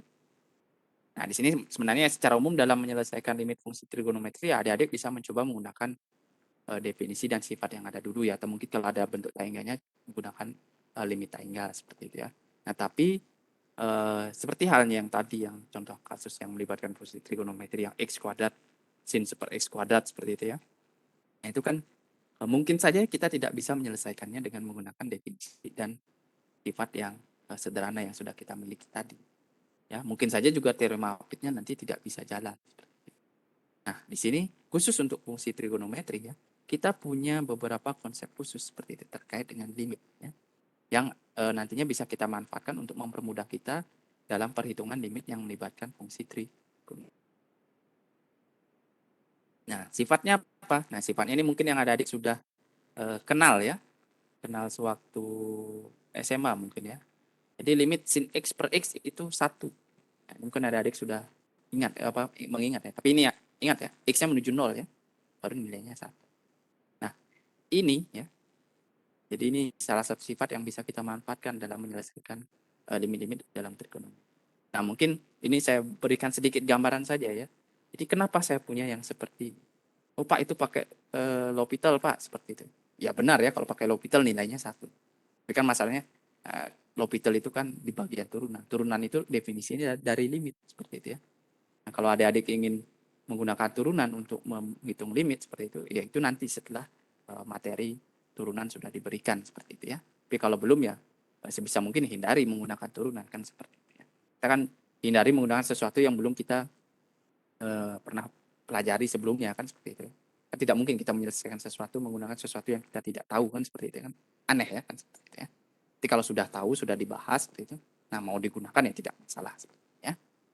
Nah, jadi kita punya sifat seperti ini. Nah, ini dari mana asalnya kalau saya tidak menggunakan L'Hopital ya? Taunya dari mana ya? Nah, ini sebenarnya salah satu aplikasi lain dari teorema apit. Nah, tapi wah, mengapitnya ini bagaimana, Pak? Nah, kan tidak mudah kalau saya buat sinnya menuju apa di antara negatif satu dan satu, nanti jadinya seper X kiri kanannya. Ya, bentuk yang seper X ya. Nah, tapi seper X limit menuju nolnya kan tidak ada ya. Kalau seper X menuju nol ya berapa ya? Tak hingga kan, atau negatif tak hingga kan? Tidak clear ya. Dan tidak jalan teorema apitnya ya. Kalau menggunakan yang sin X. Nah, ini kita perlu lakukan sedikit trik seperti itu ya. Nah, triknya ini lebih mudah untuk dibayangkannya itu dalam bentuk geometri seperti ini. Jadi katakan saya punya juring ya, juring lingkaran ya, jari-jari satu seperti itu. Nah, kemudian ini besar sudutnya ini X ya, dalam radian ya, X. Bukan derajat ya, dalam radian. Jadi X ini bilangan real. Nah, berarti kalau saya coba cari panjang busurnya, ya, busur dari juring saya di sini, itu X hasilnya. Ya. Silahkan coba ya. Kan ini persentase, jadi keliling lingkaran ya, itu kan 2pi ya, jari-jarinya satu ya. Di 2pi seperti itu. Maaf, 2pi D ya. Ya benar 2pi ya. 2pi seperti itu. Kemudian ini kan dikalikan persentase dari ini ya, sudutnya ya. Ini kan X per 2pi. Jadi 2pi dikali X per 2pi ya, hasilnya X. Jadi ini dapatnya X ya. Nah, kemudian dari sini, dari juring ini, saya coba cari jarak dari titik yang di sini, di atas ini, ke garis atau si alas di sini. Nah, ini kalau dicari jaraknya, ini kan saya punya segitiga ya. Ini sudutnya X ya. Ini satu, yang di sini satu. Sisi miringnya satu juga ya. Sisi miring satu. Berarti kan sisi tegak itu formulanya sama dengan sisi miring dikali sin sudut. Berarti kan satu kali sin X. Jadi dapatnya sin X. Nah, kemudian dari sin X di sini kan ini dari titik atas ini cari proyeksinya ke alas ya, katakan titik ini. Kemudian saya buat juring yang senada dengan yang awal ya. Nah, nanti kalau dicari jarak atau panjang busur dari juring yang barunya, sini yang kedua, nah itu hasilnya X cos X ya. Jadi mirip seperti tadi. Jadi ini yang di sini sekarang, nah ini X cos X ya, panjangnya. Nah, ini kalau yang di sini kan sin X ya. Yang maaf, bukan X cos X. Yang ini, yang segini saja, nah ini kan cos X ya. Nah, kalau sekarang jari-jarinya cos X, berarti kan eh, panjang busur saya itu mirip seperti yang awal, ini X, tapi dikali cos X, dikali panjang busurnya. Dikali jari-jarinya, di X cos X. Nah, dari grafik ini adik-adik bisa lihat bahwa kan panjang busur yang terluar itu lebih dari yang warna biru. Yang warna biru lebih panjang dari yang warna merah, yang dalam di sini. Oh, berarti saya punya sifat seperti ini. Ini tentu untuk X-nya tertentu ya, dari 0 sampai pi per 2 katakan ya. Kita hanya lihat yang dekat-dekat saja. Kemudian dari sini kalau saya coba bagi X ya, semua. Ini asumsinya X-nya positif dulu ya. Jadi kalau bagi X seperti itu, nanti kan jadinya cos X. Nah, ini saya beri keterangan saja ya. X yang positifnya. Nah, dapatnya seperti ini. Berarti sin X per X saya diapit oleh cos X dan 1. Ya. Nah, sekarang cek limit kirinya apa? Cos 0, 1 ya. Limit dari 1 juga 1. Oh, berarti yang tengah-tengah juga mau tidak mau 1. Nah, jadi ini alasannya. Jadi idenya kenapa kita punya sin X per X sama dengan 1. Nah, walaupun nanti kalau ada adik lupa, kalau sudah mempelajari turunan ya pakai L'Hopital tidak masalah ya. Silahkan. Nah, jadi ini formula limit sin X per. Nah, dari sini, dari formula sin X per X ini, sebenarnya formula-formula lain yang sudah ada adik kenal ya, mungkin limit tangan X per X sama dengan 1, itu asalnya dari sini juga. Ya. Cukup ini saja sebenarnya adik-adik pahami ya. Nanti yang lain itu kalau seandainya lupa bisa diturunkan ya, dari yang sin X per X. Jadi kita punya yang tangan ya, tangan juga 1. Itu dari sin X per X juga, tinggal dipecah ya. Tangan kan sin per cos. Dipecah, nanti yang sin X per X 1, yang limitnya seperkos juga 1. Jadi hasilnya 1. Ya. Nah, ini sebenarnya bisa diperumum lagi nanti ya. Kalau itu kan sin X per X, Pak. Kalau nanti di X-nya itu bukan X tapi AX dikalikan skalar tertentu. Kemudian di bawahnya misalkan dikalikan skalar tertentu juga. Ya, kalau seandainya sama skalarnya ya, AA seperti itu, nanti limitnya juga sama. Ini pun kalau seandainya saya balik, Pak. Yang X-nya di atas, sin-nya yang di bawah. Sama juga nilai limitnya. Demikian juga yang tangan. Ya. Jadi ini hanya memanfaatkan sifat dasar dari limit yang sudah kita pelajari. Ya. Itu mudah tidak sulit ya. Nah kemudian kalau berbeda bagaimana Pak koefisiennya? Nah jadinya seperti ini. Ya. Jadi kembali lagi tinggal manipulasi aljabar biasa saja ya. Pakai sifat limit biasa. Nanti limit sin AX per BX ya. A per B. Jadi semacam kasarannya tinggal koefisien-koefisiennya saja yang kita bagi. Seperti itu. Sama juga yang A per B di sini ya. Kalau terbalik X-nya di atas, sin-nya di bawah, tetap A per B. Jadi tinggal disesuaikan koefisiennya saja. Yang tangan juga ya. Ini sama. Nah, nanti inilah formula-formula ini ya yang bisa adik-adik manfaatkan nantinya dalam rangka menyelesaikan masalah limit yang melibatkan trigonometri ya. Ini contohnya misalkan ini mungkin sebelum ke sana, sebelum ke contoh. Nah, ini mungkin beberapa sifat yang sudah saya cantumkan juga di di fungsi seperti itu ya, di materi pengayaan yang fungsi bagian akhir ya. Yang mungkin perlu kita manfaatkan nantinya ya dalam rangka menyelesaikan limit memanfaatkan trigonometri ya. Nah, jadi kita ingat-ingat jumlahan sudut ya, jumlahan sin ya, jumlahan fungsi trigonometri, sin tambah sin kurang sin, cos tambah cos kurang cos. Ya. Jadi diubah ke dalam bentuk perkalian seperti ini. Tujuannya apa? Agar bisa pecah limit nanti. Nah, tapi biasanya yang sering dipakai itu adalah yang ini ya, dua hal ini. Ya bukan hal, ya dua hal ya. Biasanya yang inilah yang paling sering. Yang paling sering. Di antara empat ini yang paling sering itu yang terakhir. Jadi ini bisa mungkin adik-adik sudah paham dengan baik. Seperti itu ya. Contohnya kita akan coba lihat ya. Misalkan yang ini ya. Cos X kurang 1 per X sin X. Nah ini cara mencarinya bagaimana ya. Cara mencari limitnya bagaimana. Nah ini kita lihat ya. Kalau ini langsung dimasukkan 0, 0 per 0 ya. Tidak jalan ya. Tidak bisa kita langsung pecah ya. Kemudian oh Pak. Ini sin X. Nanti cari bentuk sin X per X ya. Ini kan tidak ada bentuk sin X per X ya. Jadi tidak bisa langsung kita terapkan yang tadi. Nah tapi di sini kita lihat. Ini ada bentuk cos X kurang 1. Oh mungkin saja bisa kita ubah ini. Cos X kurang 1. Pakai sifat yang pertama ya. Bapak, tapi itu 1 Pak, bukan cos ya. Bukan cos. Ya, tapi kan kita bisa akali ya. 1 itu kan bisa kita pandang sebagai cosnya 0. Ya, kan benar ya. Cos X kurang 1 itu kan sama dengan cos X kurang cos 0. Nah, kan bisa kita akali seperti itu ya. Nah, di sini kan sekarang saya punya cos A kurang cos B. Ya, pakai sifat ini. Kan bisa selesai ya. Jadi negatif 2 sin X tambah 0 per 2 ya. X per 2. Kemudian dikali sin dikurangi X kurang cos ya. Berarti X per 2. Jadi istilahnya negatif 2 sin kuadrat X per 2. Oh, berarti saya bisa ubah ke dalam sin. Jadi tujuannya itu kalau ada cos diarahkan supaya ada sin. Ya. Supaya nanti bisa pakai sifat yang sin X per X-nya. Ya. Nah, jadi saya punya sifat seperti ini. Nah, berarti sekarang ya, saya kan hanya ada sin dengan X saja di sini ya, fungsinya ya. Nah, dari sini ya langkahnya, langkah selanjutnya adalah kita pasang-pasangkan ya. Jadi ini kan ada sin ya, ini di atas ada 2 sin, yang di bawah ini ada 1 sin tapi ada X. Nah, ini kita pasang yang negatif, tanda negatif skalarnya taruh di luar saja, tidak masalah ya. Kemudian ini yang sin X per 2 ambil 1 ya, pasangkan dengan si X. Kemudian di atas kan tersisa sin X per 2 ya. Tapi kan kita perlu X ya. Berarti ini sin X per 2 saya pasangkan tambahkan X di bawahnya, tapi nanti di atasnya saya beri tambahan X lagi. Nah, jadi di atasnya nanti tersisa X, yang di bawahnya hanya tersisa si X, nah berarti X per sini. Nah, jadi kurang lebih seperti ini, bisa kita pisah-pisah seperti itu ya. Nah, tujuannya apa memisahnya? Agar mudah melihatnya ya. Berarti ini nanti kalau saya limitkan, hasilnya yang ini kan jelas A per B ya, ini setengah per satu setengah, ini juga setengah, yang ini 1/1. Berarti hasilnya -2 kali setengah kali setengah kali 1. Nah, selesai. Seperti itu ya. Jadi silahkan dipasang-pasangkan dulu agar clear ya. Jadi jangan langsung ya adik-adik seperti ini. Hasilnya setengah kuadrat kali -2/1. Nah, bisa jadi ada yang kelebihan pasangannya ya.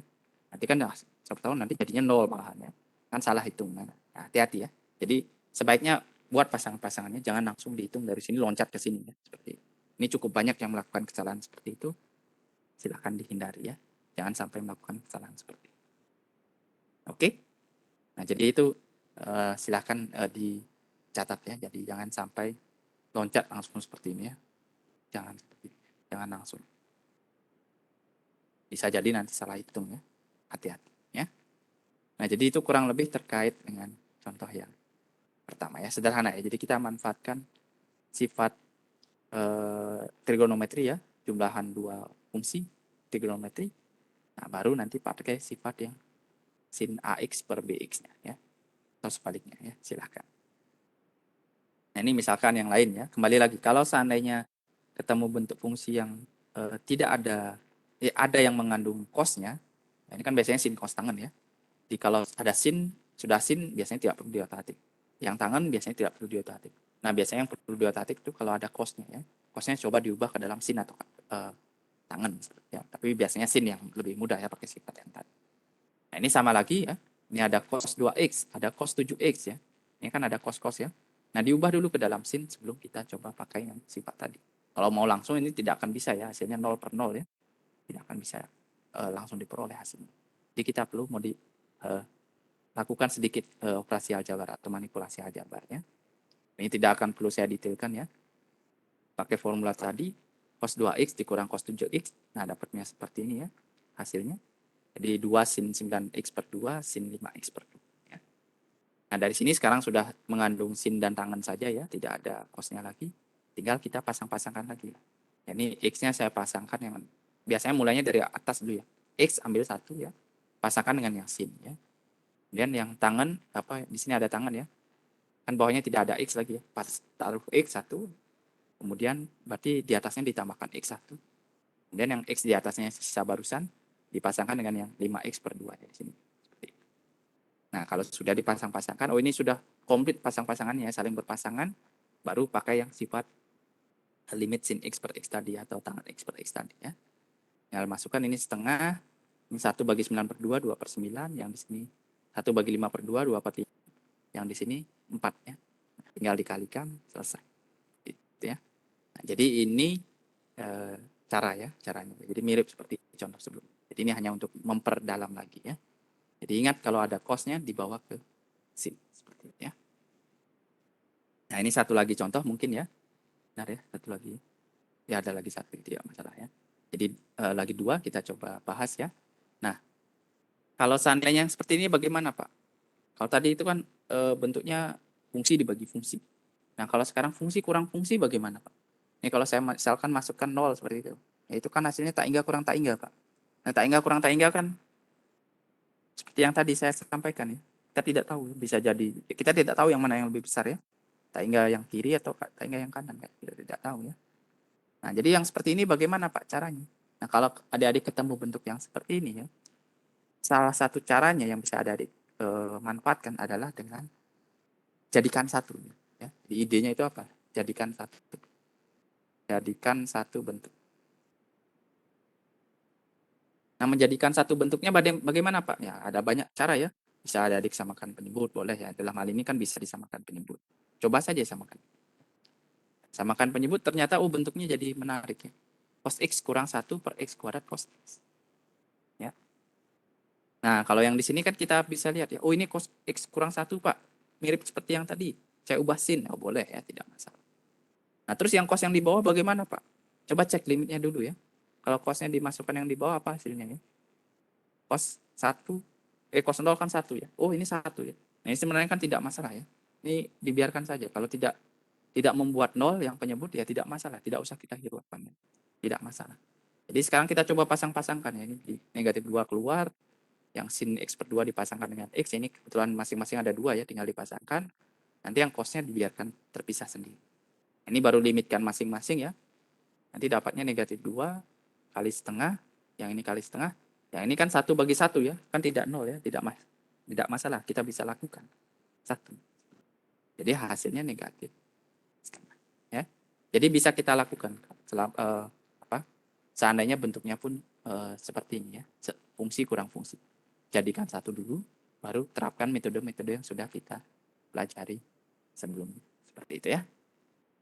Nah, jadi itu kurang lebih untuk yang limit fungsi trigonometri ya. Nah, sekarang ini mungkin satu tambahan saja ya. Mungkin kalau tadi itu kan limitnya menuju nol semua, Pak. Kalau tidak menuju nol bagaimana, Pak? Nah, contoh yang ini ya. Ada sinnya tapi di bawahnya tidak menuju nol. Ada sinnya tapi limitnya tidak menuju nol, tapi ini menuju 1. Nah, itu bagaimana idenya, Pak? Nah, idenya sederhana ya. Idenya adalah adik-adik coba ubah saja supaya menuju nol. Gitu. Ubah semua variabelnya di sini supaya nanti menuju nol. Berarti kan ini X menuju 1 ya. Nah, berarti misalkan saja supaya menuju nol, berarti kan X dikurang 1 menuju nol. Jadi satunya dibawa ke kiri. Nah, berarti ini misalkan ini jadi U. Nah, nanti ubah semua ke dalam U. Ya. Baru dilimitkan biasa. Seperti itu. Jadi kan kembali pakai limit yang dasar biasa. Ini contohnya, jadi ubah U-nya jadi X min 1. Ubah semua ya. Ini jadi sin U seperti itu. Ini X kan bisa difaktorkan ya. Ini jadi U. Dan X plus 2 itu kalau X itu U plus 1, berarti X plus 2 ya U plus 3 jadinya. Ini U-nya sama dengan, X-nya sama dengan U plus 1. Ya. X-nya sama dengan U plus 1. Nah, tinggal dimasukkan. Jadi ubah semua ke dalam U seperti ini. Nah, ini kan sudah pakai limit biasa saja sekarang ya. Ini menuju 0 ya. Sin U per U 1. Ini dimasukkan 0, 3 ya. Di sepertiga. Nah, selesai. Seperti ini. Nah, jadi hasilnya limitnya seperti.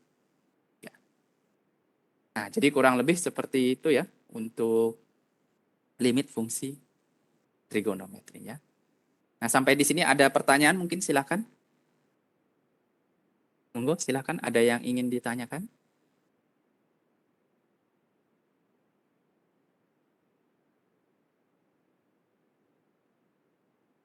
Tidak ada? Oke, kalau tidak ada, nah ini untuk latihannya silakan adik-adik coba ya. Ini sudah saya rangkum dari yang limit pakai sifat dasar seperti itu, kemudian yang bentuk tak hingga ada yang bentuk trigonometrinya seperti itu ya. Ini silakan adik-adik coba seperti itu. Nah, ini kalau seandainya ada kebingungan seperti itu atau yang ingin ditanyakan bisa disampaikan di elok seperti itu ya, seperti biasa, atau di grup WA juga boleh ya. Atau seandainya misalkan tidak nyaman kalau dilihat temannya misalkan seperti itu ya, walaupun sebenarnya tidak masalah ya.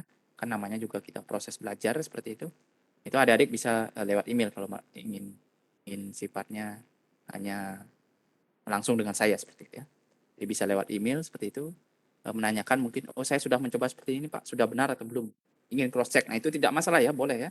Nanti saya akan bantu mengecekkan seperti itu ya. Nah, kemudian seperti yang saya sampaikan tadi ya, jadi kan agar adik-adik dapat mencoba berlatih seperti itu secara mandiri ya, dan belajar menuliskan jawaban juga selain dari yang keaktifan ya. Kalau keaktifan kan mungkin hanya beberapa saja ya yang mendapatkan tugas di topik-topik 1, 2, 3 seperti itu ya. Nah, ini agar semuanya dapat berlatih juga. Nah, ini saya sudah buatkan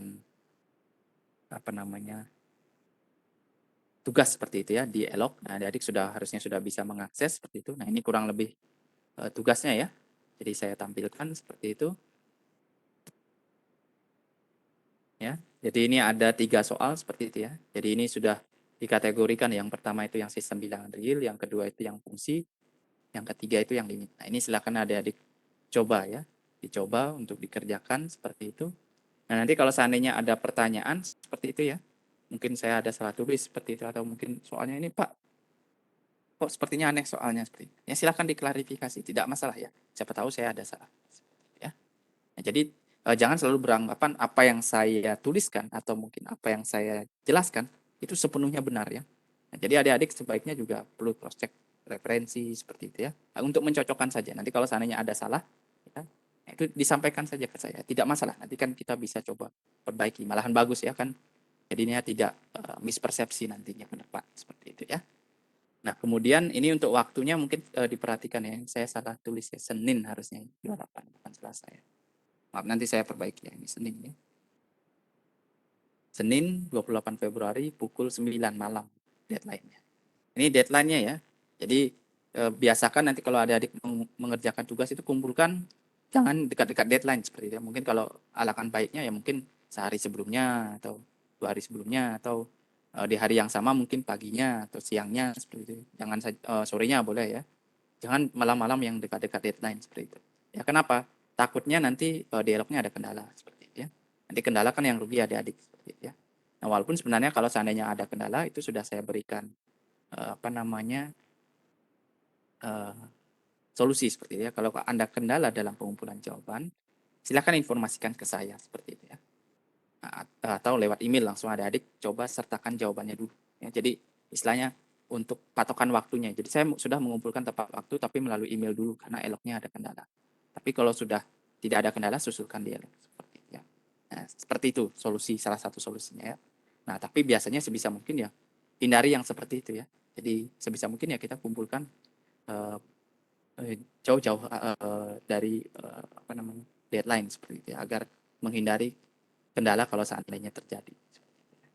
Nah, jadi kurang lebih seperti itu terkait dengan tugasnya ya. Mungkin sedikit tambahan juga yang nomor 3, hindari menggunakan lopital ya. Jadi tanpa menggunakan lopital kan sudah saya beri keterangan ya. Dan juga yang nomor D itu P itu adalah diganti P-nya dengan digit NIU adik-adik ya, digit terakhirnya ya. Terakhir ya, ini ingat ya, terakhir. Terakhir NIU adik-adik. Jadi kalau digit NIU-nya 1 2 3 4 5 6, P-nya itu 6 ya. Hanya bilangan satu digit ya. Ini P-nya harusnya bilangan satu digit. Nah, silahkan coba di ya. Nah, jadi itu kurang lebih terkait dengan tugasnya. Ada pertanyaan mungkin silahkan. Ada pertanyaan terkait dengan perkuliahan? Persilahkan sebelum kita akhiri.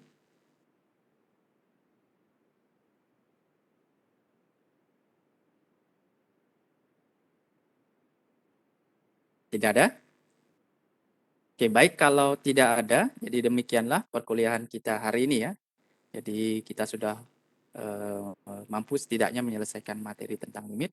Nah, untuk latihannya bisa coba secara mandiri ya. Termasuknya ini kan sekalian juga berlatih melalui tugas juga ya, agar berlatih menyelesaikan masalah dan menuliskan masalah kita ya. Menuliskan penyelesaian kita ya. Harapannya nanti adik-adik sebisa mungkin menuliskan jawaban itu dengan baik ya, dengan rapi ya.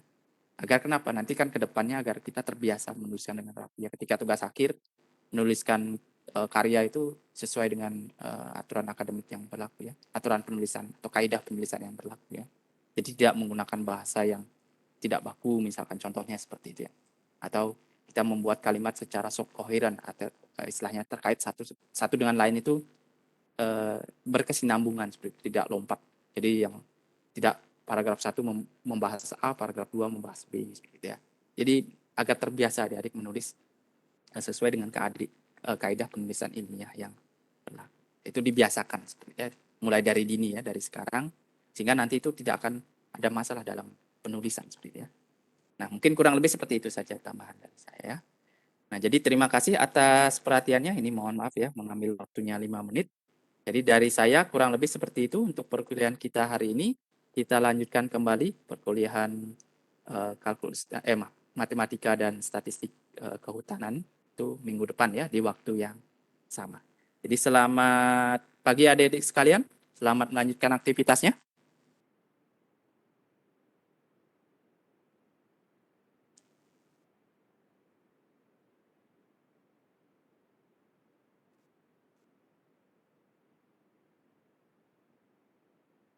Sudah diperkenankan untuk meninggalkan ruangan ya. Jadi selamat pagi semuanya.